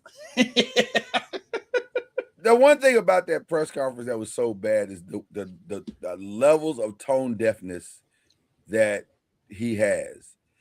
This ain't about what happened on the field. This is about what other stuff. Right. Deshaun, right. That's exactly right. It's about the other stuff that has kept you from being on the field. Yes, you are one. Are you not getting that? Why are you so confused by this? Sir, you literally started your tenure there with an 11-game suspension because you like happy endings. That's how the whole thing started. what is it, 32 lawsuits? 30, right? It got up to like 32 or some ridiculous number like that. And I'm saying, fam, pay attention to your life. And by the way, I have looked on record to this point. He has not once apologized for any of it. Not one time. In fact, Saturday he doubled down and says, "Do you regret anything?" He said, "I don't regret anything. I have no regret in my life." Yeah. You don't regret anything? This wow. You tone deaf, bro. This dude don't take responsibility for nothing. So somebody asked me, how do you think he's going to do? And I said, well, are you faster than you were 4 years ago? After multiple injuries? If you tore your ACL, do you think you're going to be faster than you were before you tore your ACL? No. I wonder if, well, hey, we know that money is the reason why he's starting. Part of the reason 100%. Why he's starting. But other part of it, too, is they do have a decent receiving core. They do, but I don't think that's the strategy. I don't think it has anything to do with that. No. No. Go ahead. You go first. Yeah. They have a decent receiving core. They do. They know they're not going to win this year. Right. And there's like, we're just playing out the season to get, because it's a good quarterback draft next year to get one of these quarterbacks. That's possible, but this is a really good quarterback draft. That's possible, but I'm not. The language of the press conference with Todd Monken was not lost on me. But Todd Monken has proven himself to not be someone who should not have a microphone in his face. Yeah, he's not great. He's not great. I'm going to start there. And by the way, he almost tells you exactly what they're doing if you pay attention to what he's saying. Mm-hmm. He said, quote, Deshaun Watson is the starter for week 1. Right. And I was like, oh, okay, I got it. And he said he gives us the best possible chance to win on the road. Got it. So, number one, you don't think you should be starting him. You don't want to start Shedeur out on the road. You want to start him in a home environment where the home crowd loves him. You don't want to start him in the Jaguars building and shake his confidence right off the very bat. Because Jaguars are a good team. Right, because the Jaguars are a good team. So I got it. I got that part. Number two, you want to be able to tell the owner, see, he really is that bad. And it's very possible. It's very much. I hadn't thought about that, but it's very much possible because like your first guy. Yeah, go ahead. Yeah, because your first point about it being a road game and in a tough environment, it's not like it should do his first start. That part doesn't make sense. It doesn't. But the other side of it does make sense. It doesn't, but also it's the Browns. So Well, yeah. If I try to follow real logic, I'm never going to figure out what the Browns are doing. But if I go down rabbit holes that make zero sense, probably going to land in somewhere in Cleveland. So I think what they're trying to do is justify to the owner, because this is from all that I've heard, and I actually even got some inside information this week about the situation, and they said everybody knows beyond a shadow of a doubt that Shedeur has outplayed him. It's not nobody's lost in that thought process. It's the money, it's the dollar amount, and it's the fact that the owner can't wrap his head around the fact that I'm going to have $131 million backup quarterback. Which, hey, listen, I agree, but also you did it. You made that deal. Right. You did this to yourself. Nobody made you sign that dude to that deal. No. You did that. So It is what it is. So I think the only thing that can save Deshaun at this point is winning. And it's also the type of winning that he does. Like, if he is the reason why they're winning, he will have that job. But if there are other reasons, like they're kicking 5 field goals a game, or the defense is making these magnanimous plays and they're winning that way, but they're getting no offensive production. Right. And that's what I'm saying. There really is no – I know people were kind of upset that Shedeur didn't get the job, but also I don't think you're going to have to worry that long. This doesn't feel like – It could be a long play. This could be a long play. for like you said, for Monken to prove to the ownership that this dude is not the dude. He's not the dude. And I don't even think it's so much about, and to your point, I don't even think it's so much about Shedeur being the dude. It's just proving that Deshaun's not. Right. It's more of that than anything. Yeah. It's not that Shedeur, because if we're being honest, had Shedeur snatched this job away, then we wouldn't be having this conversation. But that's not what happened. He didn't snatch the job away. He's just better than the guy that hasn't played in 4 years. Exactly. So that's all we're talking about. So this is the most talked about 5th round player that I think we've ever had in the history of of NFL. Like, he is. Well, somebody had brought up a good point. For a team that has been awful the whole time they've been back, they've only had like a couple of decent seasons. They get talked about a lot. A lot. How are you leading SportsCenter, but you're not leading your conference? You're not leading your division. You're not even the best team in Cleveland. You're not even the best team. Like, you're not better than some of the college teams in Ohio. Like, what are we talking about right now? Okay. Mm-hmm. So that's the Deshaun Watson thing. The Michael Penix thing and Tua, it has pretty much worked itself out. Tua is awful. God bless the kid. I hate that he's had like 1,000 concussions, but it's just what it is. And it's not going to get it. I don't see an end in sight in that. Nope. And so Michael Penix is it, or they'll be in the draft next year. And it's crazy because Atlanta is the kind of team that they have so much talent on the offensive side of the ball that if they could just the best running back in the league. By far. By far. And they are wasting that man's prime. And oh my God. I know he had to sign the contract because doggone it, they were paying most money, and you can't turn that down. But also, can you just get him a little bit? Like, I'm not sure why they didn't go after Geno or Kyler. That would have made more sense. But Tua, than Tua. Jesus. Like, so anyway, that they're in a weird situation. The NFL eliminating the Pro Bowl. How about that? Well, I was gonna get to that last because there's something that kind of hit quietly yesterday that I'm not sure a lot of people were aware of. The Discipline On-Field Committee came up with new rules violations to keep or that affect injuries to players. So the NFLPA, NFL came up with a joint statement and said there's going to be a greater emphasis on 5 rule violations: the hip drop tackle, the horse collar tackle, launching, hits on defenseless players, and I always struggle with whatever that means, but hit on defenseless player and blindside blocks. Any player who commits 3 of these 5 offenses during a season will receive a 1-game suspension. And I was like, really? So there's 3 strikes law. I was like, wow.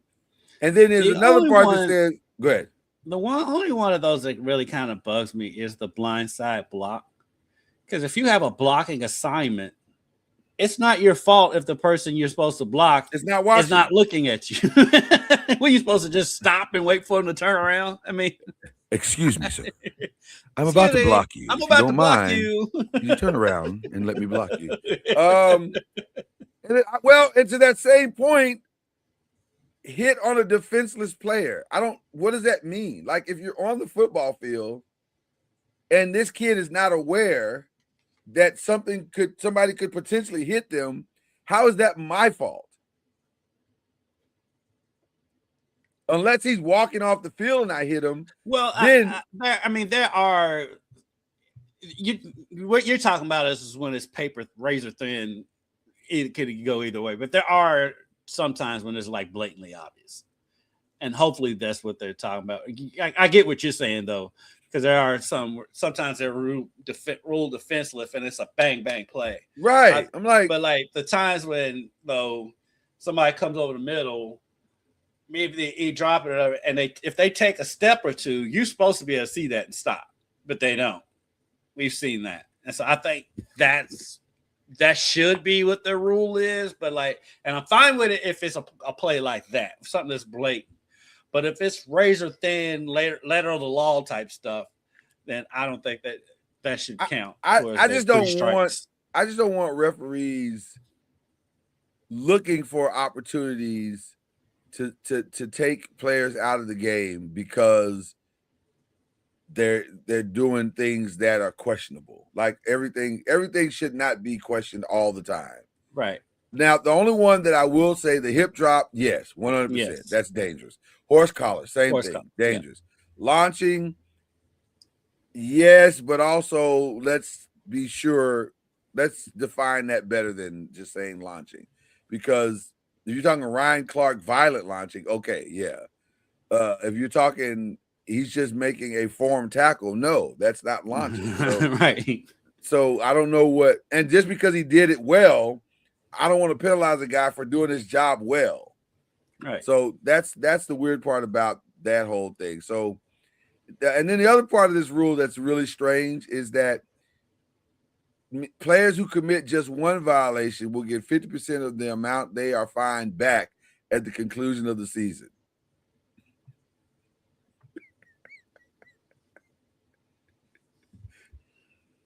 Players who commit just one offense will receive the full amount of their fine returned to them at the end of the season. So you're going to get fined, but not really.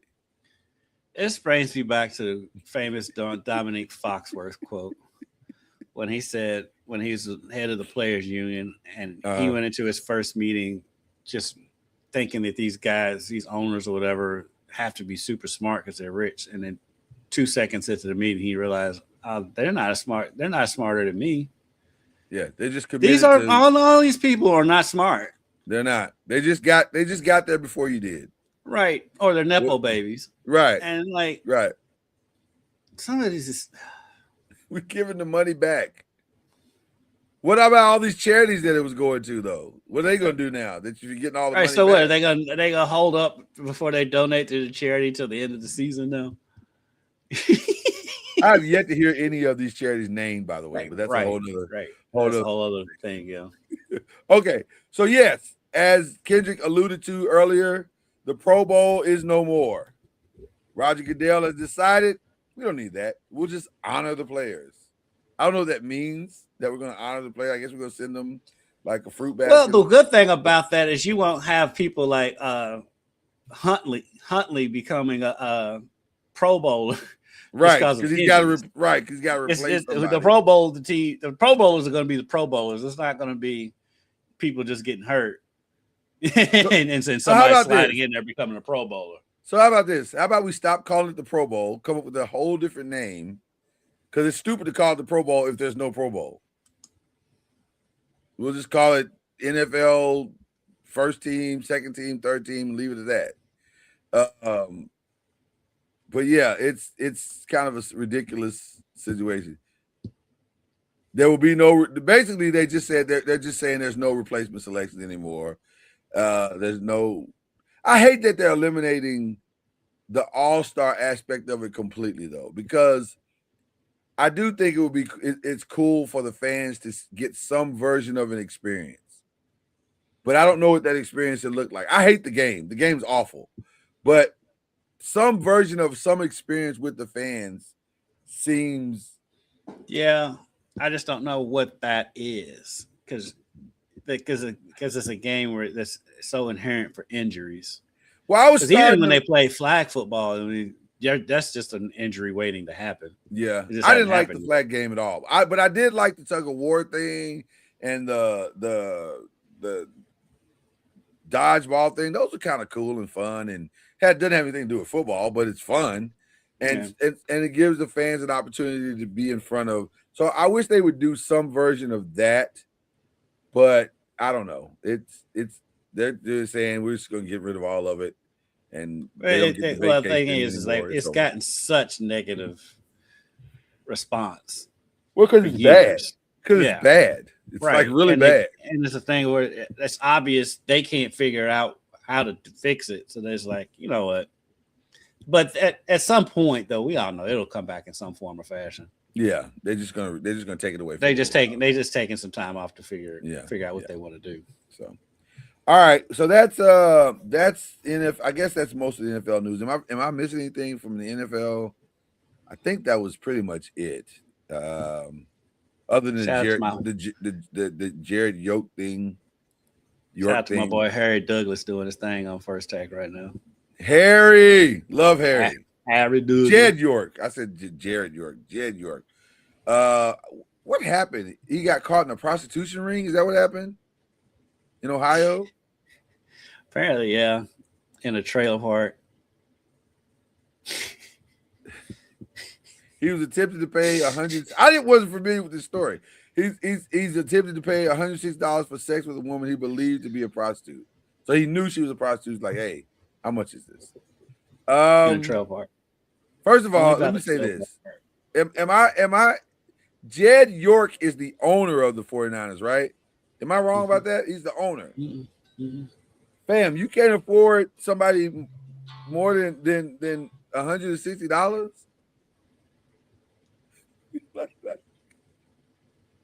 Are you seriously Walmarting it on the You're the owner of the 49ers. You need to go that route in the first place.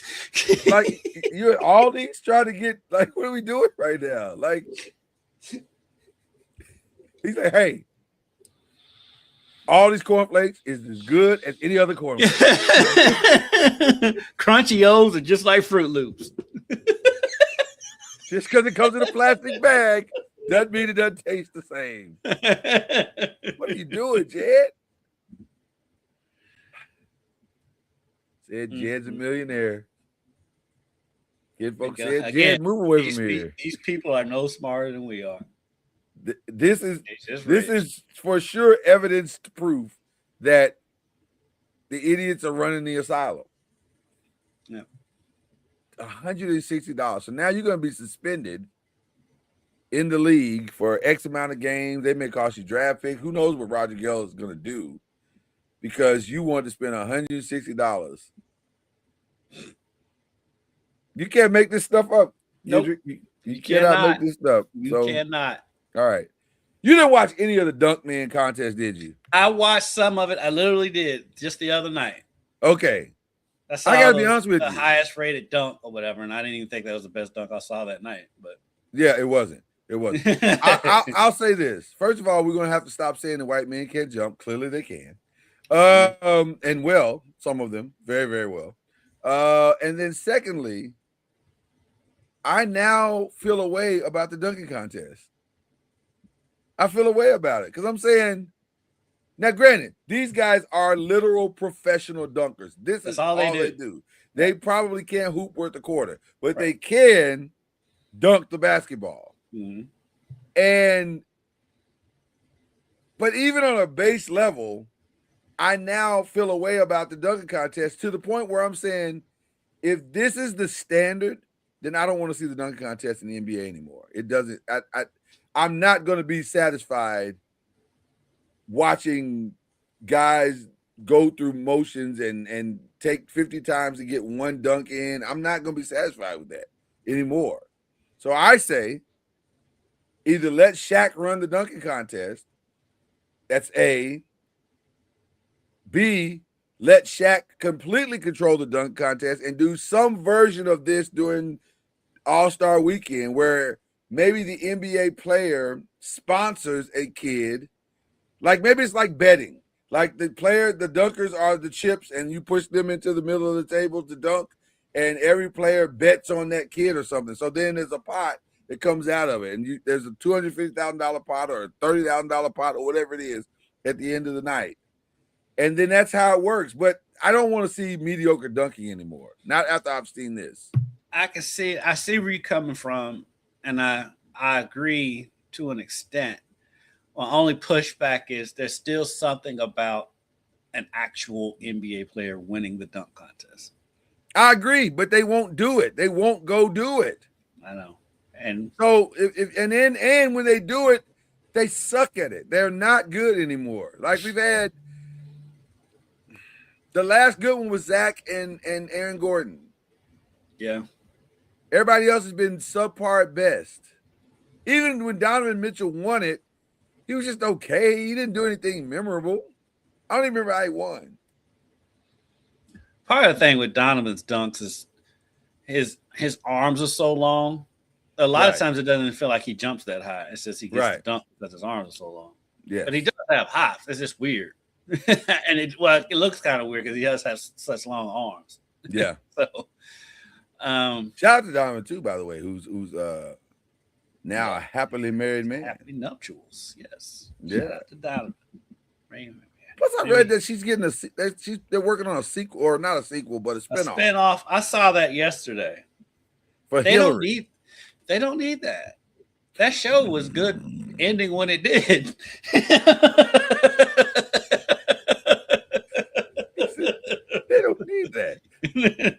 Who's asking for this? I'll be honest with you. I felt a way about it myself because I was thinking, I've never thought to myself, whatever happened to the Hillary Banks character? I've never had that conversation with myself. So I don't know. Well, they're cashing in because she's the most popular character in real life. Coco Jones is winning in life right now. In every aspect of life, she's killing it. Yeah. So I get it. So I get it, but I'm just like, because that show has a good premise, and it started out good, but it jumped the shark big time. They lost their way. It got so outlandish and so just unrealistic. And they for sure lost their way. It got real weird in that last season. You were like, what are we doing here? Yeah. And they ruined Jeffrey. Jeffrey started out amazing character. Yeah. And then by the end, you were like, y'all don't know what to do with Jeffrey, do you? They're making the actual Jeffrey the head gangster. Right. I was like, what? This is crazy. But, it just got too far. And sometimes you can lose your way. It happens. Yeah, and it is other aspects of you and I have talked about off air too about that. Yes, 100%. Talk about on air. It's just like, come on. 100%. We got to talk about the elephant in the room. I mean, Dolly Parton. Gee whiz. R.I.P. Man, that was a shocker. That was definitely a shocker. That woman is universally loved. She did so much for the Black community people didn't know about, and she was one of a kind. Dolly is an advocate, a strong advocate. She was a strong advocate. She loved her Black peoples. There's a funny story. There's a funny story that Jackie Harry tells. If you ever get a chance to see that interview, she said she was meeting with Dolly Parton one time. They were out in some celebrity event or whatever it was. And Jackie said, do you feel a way about Whitney Houston taking your song and turning it into, it's kind of like her song now? And she said, hold on. And she reached in her purse and pulled out a royalty check. And the check said $1 million. She said, what do you think? You think I'm mad at Whitney Houston for singing my song? No. Whitney built Dolly World single-handedly. One of my favorite quotes from Dolly I just saw today. It said, I may be laid back, but I can lean forward real quick. I was like, she hung around us a lot. She did. You know what's funny? I was talking to a friend of mine, and he said, man, Dolly was my first crush. I said, you know what? I think she probably was mine too, because I'm like, in there. Best little whorehouse in Texas.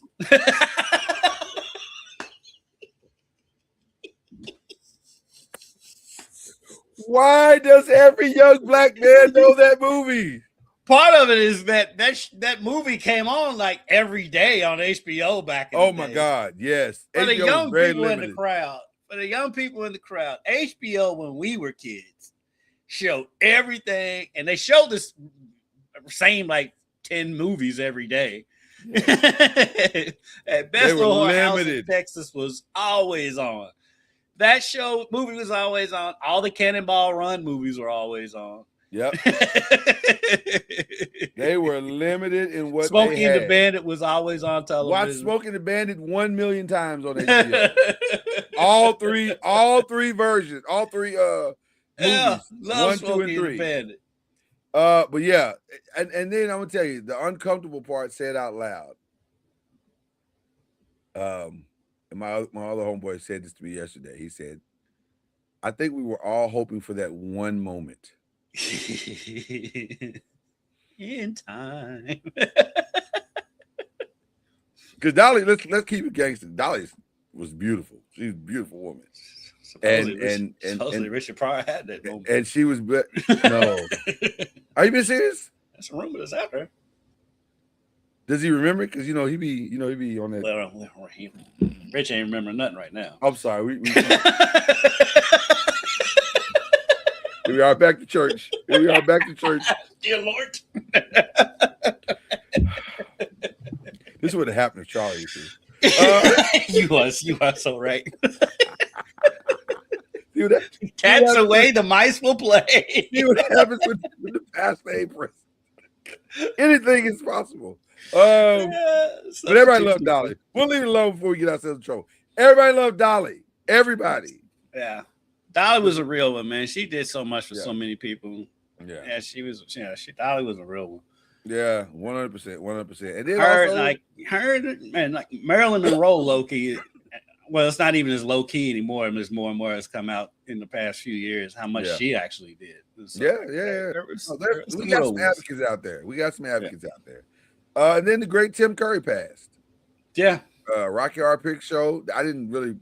That wasn't my jam, but no, I love that. But for me, it was Clue. I am a Clue fan. That's how I knew Tim Curry is from Clue. Yeah, he was brilliant in Clue. He was brilliant. But Tim Curry's a great actor. Did a lot of stuff out there. You go look at his IMDb, you'd be like, God, this man was busy. He passed yesterday as well. So, and then I want to give some love to the people of Nepal. That was crazy. You see that? Yeah. I'll be honest with you. I thought that was AI. I did too. That did not look real at all. This got to be AI. I'm like, this is AI. There's no way this is real. And then you keep reading the reports, and then, man, that was crazy. Mudslide and just water damage and missing people. And so thoughts and prayers to the people of Nepal going through that horrific situation. So, okay, what else? Is there anything else we're watching, or I watched the Vince Young. How was that? I haven't watched that. Who actually put it together? Was it a Vince Young vehicle? I'm not watching it. So let me say this. I don't know if Vince was the EP, but his influence to the doc was very heavy because they left out a sizable chunk of why Vince Young's career fell apart. Mm-hmm. They talked about him going bankrupt, but they didn't get into the specifics as to why. And we in the media, we know the specifics. Vince was blowing money like he was at a strip club, like he was just tossing it in the air. I was told at one point, Vince was spending like 30 grand a week on just taking his boys out to eat. And I mean, Vince had a wild season, and that didn't make the doc. What did make the doc was his version of the suicide story. For those who may or may not know, that there was somebody called Jeff Fisher and said Vince is riding around with a gun and he's suicidal. And Jeff called him and said, hey, come up to the facility. And when he got there, the police were waiting for him, a therapist was waiting for him, and all this different things. And allegedly, Vince told the therapist that he felt suicidal. Now, Vince in the doc denied it rigorously. But, I don't know. I don't know how high Vince was at that time either. So I don't know this. So it was to me, it was an incomplete documentary. Like it didn't tell the full Vince Young story. So so when I tell you to watch it, if you want to get some understanding of Vince Young, yes. But I don't think you're gonna get a full understanding of Vince Young. That's why I asked it. Who was behind the vehicle? And I'm not. And I didn't behind it, and I don't. Like I said, I don't know if he's behind it, but for sure there were certain things he decided that he was going to talk about. Because nowadays, like all these people, like documentaries, it's not these biopic documentaries are not what's worth watching because they're all just puff pieces for these players. Yeah. Including the Michael Jordan thing. I love MJ and I love that documentary, but still, as long as the subject involved is involved in the production of the documentary, you're not going to get the full story. You're getting their story. Yeah. The thing that made Surviving R. Kelly great is that R. Kelly had nothing to do with it. Same with the Tiger Woods doc. Right. It had nothing to do with it. And that's why it was a good documentary, because you got an unbiased opinion. Now, that could backfire sometimes, Surviving Michael Jackson or Surviving Neverland. It could backfire. I didn't even watch the Netherland one. Well, I didn't watch it either, but I saw enough clips to go, this is a hit piece. Like, this is, you're just trying to destroy them. Now, and also, Mike may have done that stuff. Mike had weird behavior. Yeah, weird behavior. He had weird behavior. So I don't know what's true and what's not true, but I want unbiased journalism or unbiased storytelling in my documentaries. So I watched that. And what else have I watched? I've been watching Shards. You told me about that. So Shards is really that good? And it's pretty good. It plays on the nostalgia because it's set in 1981. Right. But so it's always gonna get us anyway. But it's a good storyline. Basically, it's about a serial killer out in LA in 81 with these high school kids. Now, I will say some of the kids playing high school kids look like the 25 plus. You can tell they're not, especially one of the characters. She's beautiful, but she's also 30.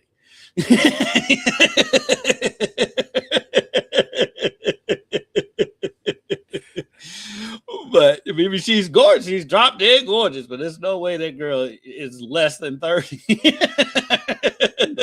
Girl, you know you're 30. Stop playing. But there is, but though there is the part though. If you look back at high school pictures of kids in the 80s, they did look old as hell back then. But right. But it's good. It's set, like I said, it's set in the 80s. I thought that they had released all of the episodes, but they have not. A new one just dropped, I think, last night. Ooh, okay. But like the first 3 or 4 episodes are already out. And okay. So it's because I was sitting there watching and I was going along. I'm thinking the whole season's on there. And then I was like, oh, that can't be the end. And then I looked down there this morning and was like, oh, that was a new episode.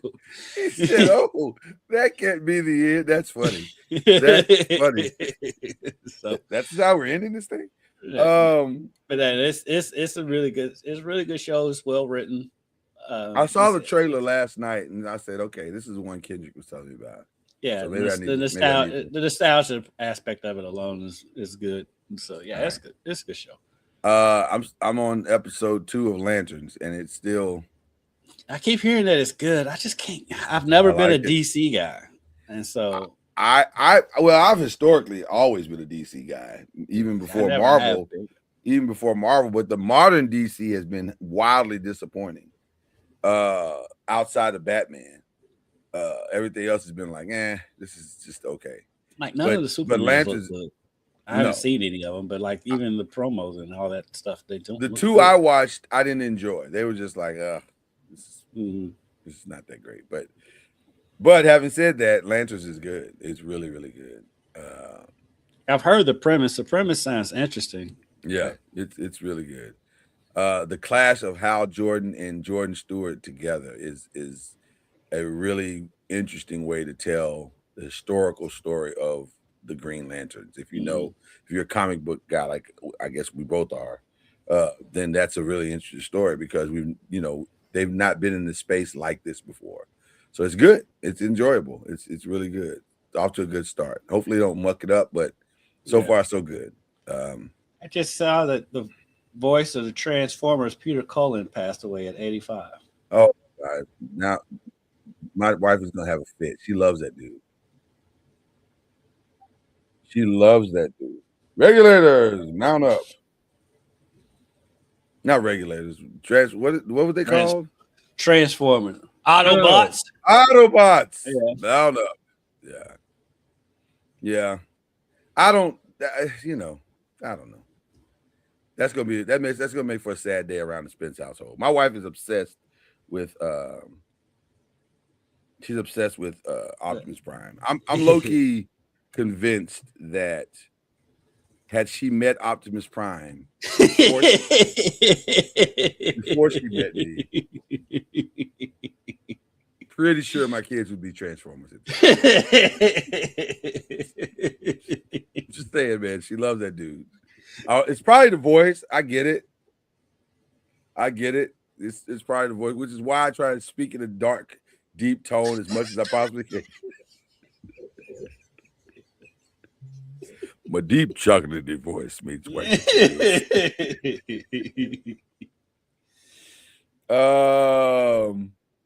Yeah.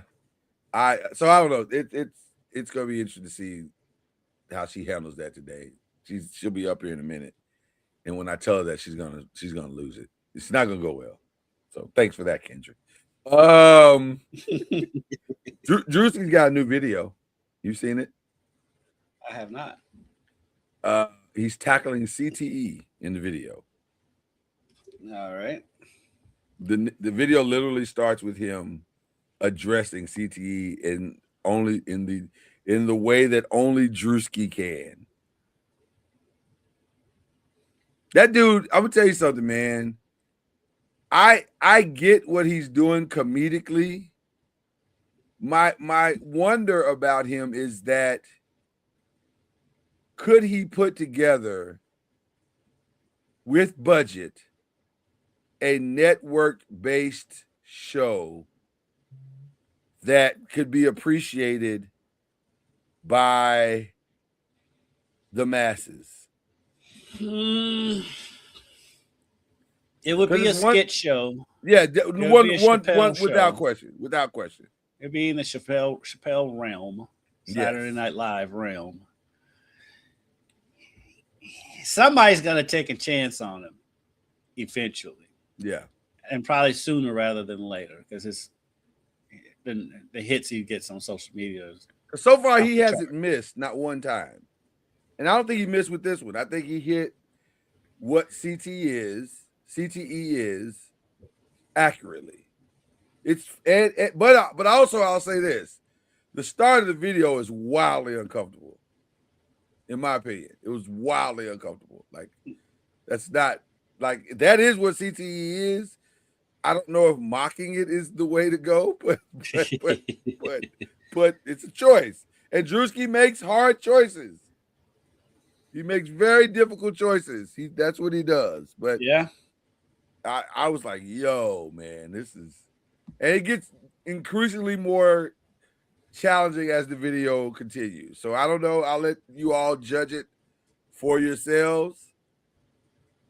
For some reason, Drewski stuff doesn't really come across my timeline. I don't know why, but you see that Xavier Lee is now at Gonzaga.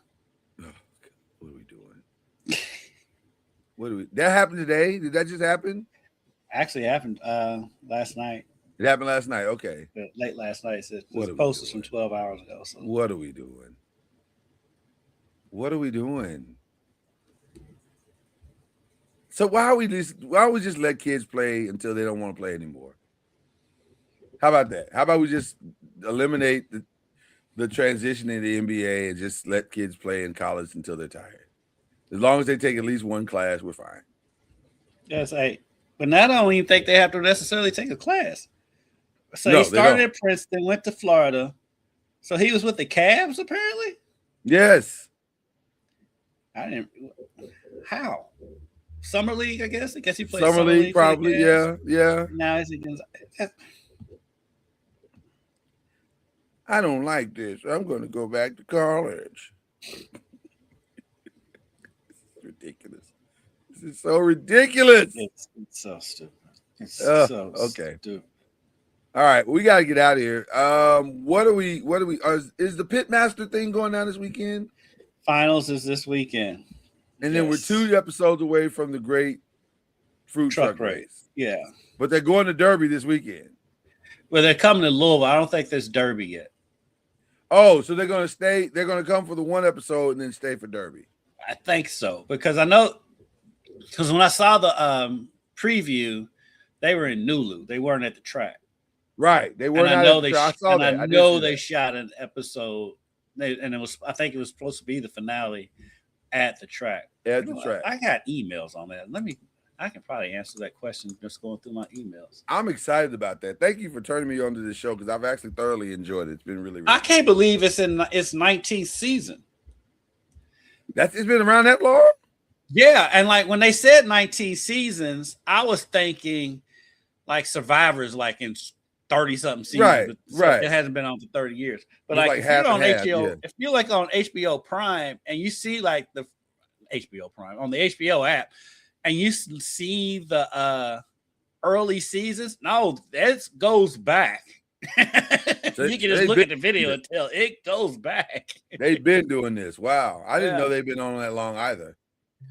Okay. Great food truck race season 19 finale when racing resumes at the track. Yeah, it was the season finale. Wow. So they spent two episodes in Louisville. That's so wild. It was laughing when they was making one of their decision or whatever. They were showing that they could tell they was at the park at Waterfront Park, and it's pouring down. Right, I saw that. I was like, what is it? It's been raining in Louisville, boy. We've had so much. This is the wettest summer I can remember. Yeah, we haven't had a wet summer. It's been really, really hot, but the last 2 weeks we've gotten some intense rain, including last night. It got kind of crazy. But yeah, it's been interesting. All right, so we'll that's what we're ending our weekend off, along with some football, obviously, and then the final cuts go down Sunday. Yeah. Seahawks Hard Knocks has been relatively boring. Yeah, I have no interest. Well, they don't. There's nothing. I mean, I like Mike McDonald. Now I'll say that I do like the coach. I think he's endeared himself to me. But other than that, it's like they just don't have enough characters on the team to make it interesting. Even when the Cowboys have been on hard knocks, I'm into it for like the first 2 or 3 episodes, and after a while, it's just the same thing over and over again. Oh, it's definitely the same thing. I like the end seasons much better than the preseason. I did like the end season. I actually enjoyed the end season. And by the way, they're bringing that back in 2027. They're not doing it this year, but in 2027, they're bringing back the end season. Actually, they're bringing back the end season and the off season, which that did not work out for us at all. The Giants. That was a disaster. I'm very shocked that they're bringing back the off season because that set the franchise back. And I think that had as much to do with Dayball and Joe Shane being on the hot seat as anything else they've done. Mm-hmm. So, but yeah, so I'm curious, like, if they're gonna, like, how much access are they really going to give them in the offseason going forward? Because the Giants did not come out for that looking very good at all. So, that organization. By the way, you saw Scatterboo yesterday, right? No, what did he do? Got into a fight with started a fight with the defensive players. They're not supposed to be hitting, and he ran up on a couple of defensive players and hit them, ran into them or whatever. And I can tell you already, that dude's about to be his own worst enemy. It feels that way. If he doesn't I think he thinks that he is a one of one, and he's not. We've all seen that dude before. You can go find it. You can go find that dude over on the Jet sideline and just do a trade. Like, you don't need. We've seen you before, dude. You're nothing we've never seen before. You got to calm down, and you're gonna be out. Got to grow up. You got to grow up. He's the one that, and I don't want to jinx it. I don't wish ill will on anyone. He's gonna be, if he keeps going the route he's going to be a what if story. No question about it. No question about it. He has to grow up. No question. Because the thing is, with his running style, he's up against it anyway. He ain't gonna play that limited, long anyway. Right. We're talking 4 to 5 years at best. Right. So he's gonna shorten that window if he keeps being stupid. And by the way, the sneaky Najee Harris pickup, that's gonna limit his time. Because Najee, I think that was in reaction to that other running back. For 1,000%. Tyrone Tracy is on bar. It would not shock me. I'm surprised he's still there. I was gonna say it would not shock me if he is the casualty.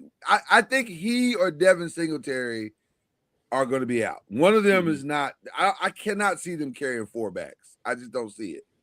So I think one of them is going to be out. I don't know.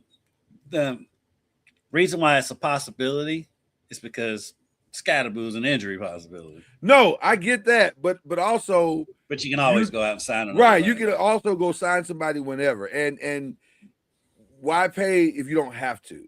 Right. Or you can put one of them dudes on the practice squad and just hold them over there and pay them. Well, how long have they been in the league? Because isn't there if you've been in the league for so long, you can't be put on the practice squad anyway. I think that's how it works.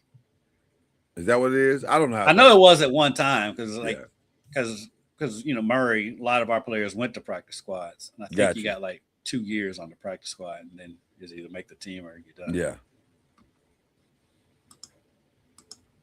Yeah, I don't know. I don't know how that's going to work either. But I'd be shocked if Tyrone Tracy makes it this point, because he had the missed play, then he had the fumble in the first game, then the fumble in the second game. I'm like, dude, you can't keep having all these. And he had a great season last year, but at some point you just got to kind of like, okay, maybe this ain't working.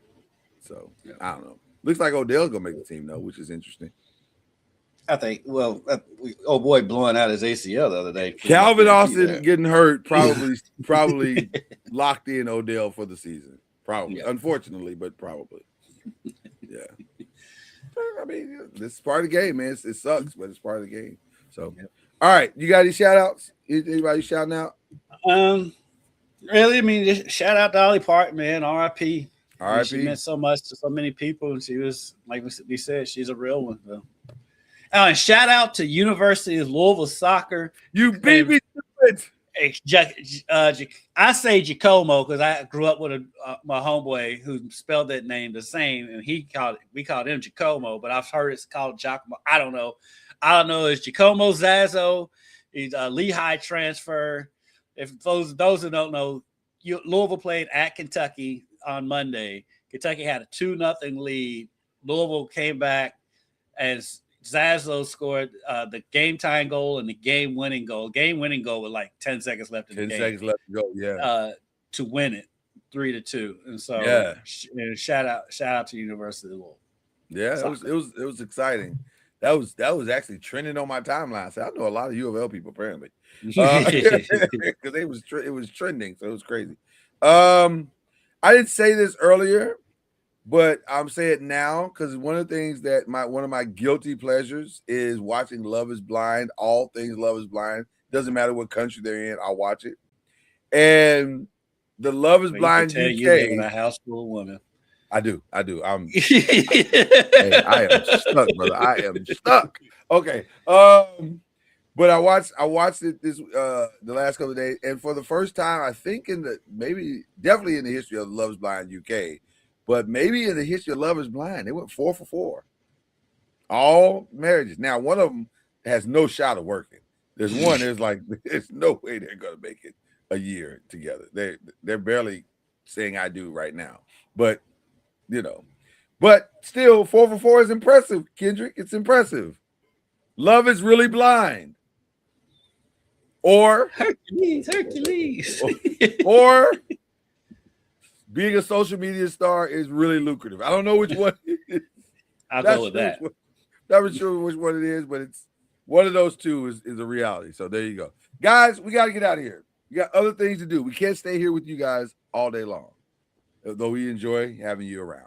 So thank you for coming. Like, subscribe, share to everybody you can, because that helps us. And we'll see you next time.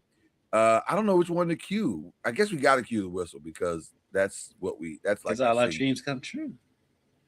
They do. They really, really do. My dreams come true.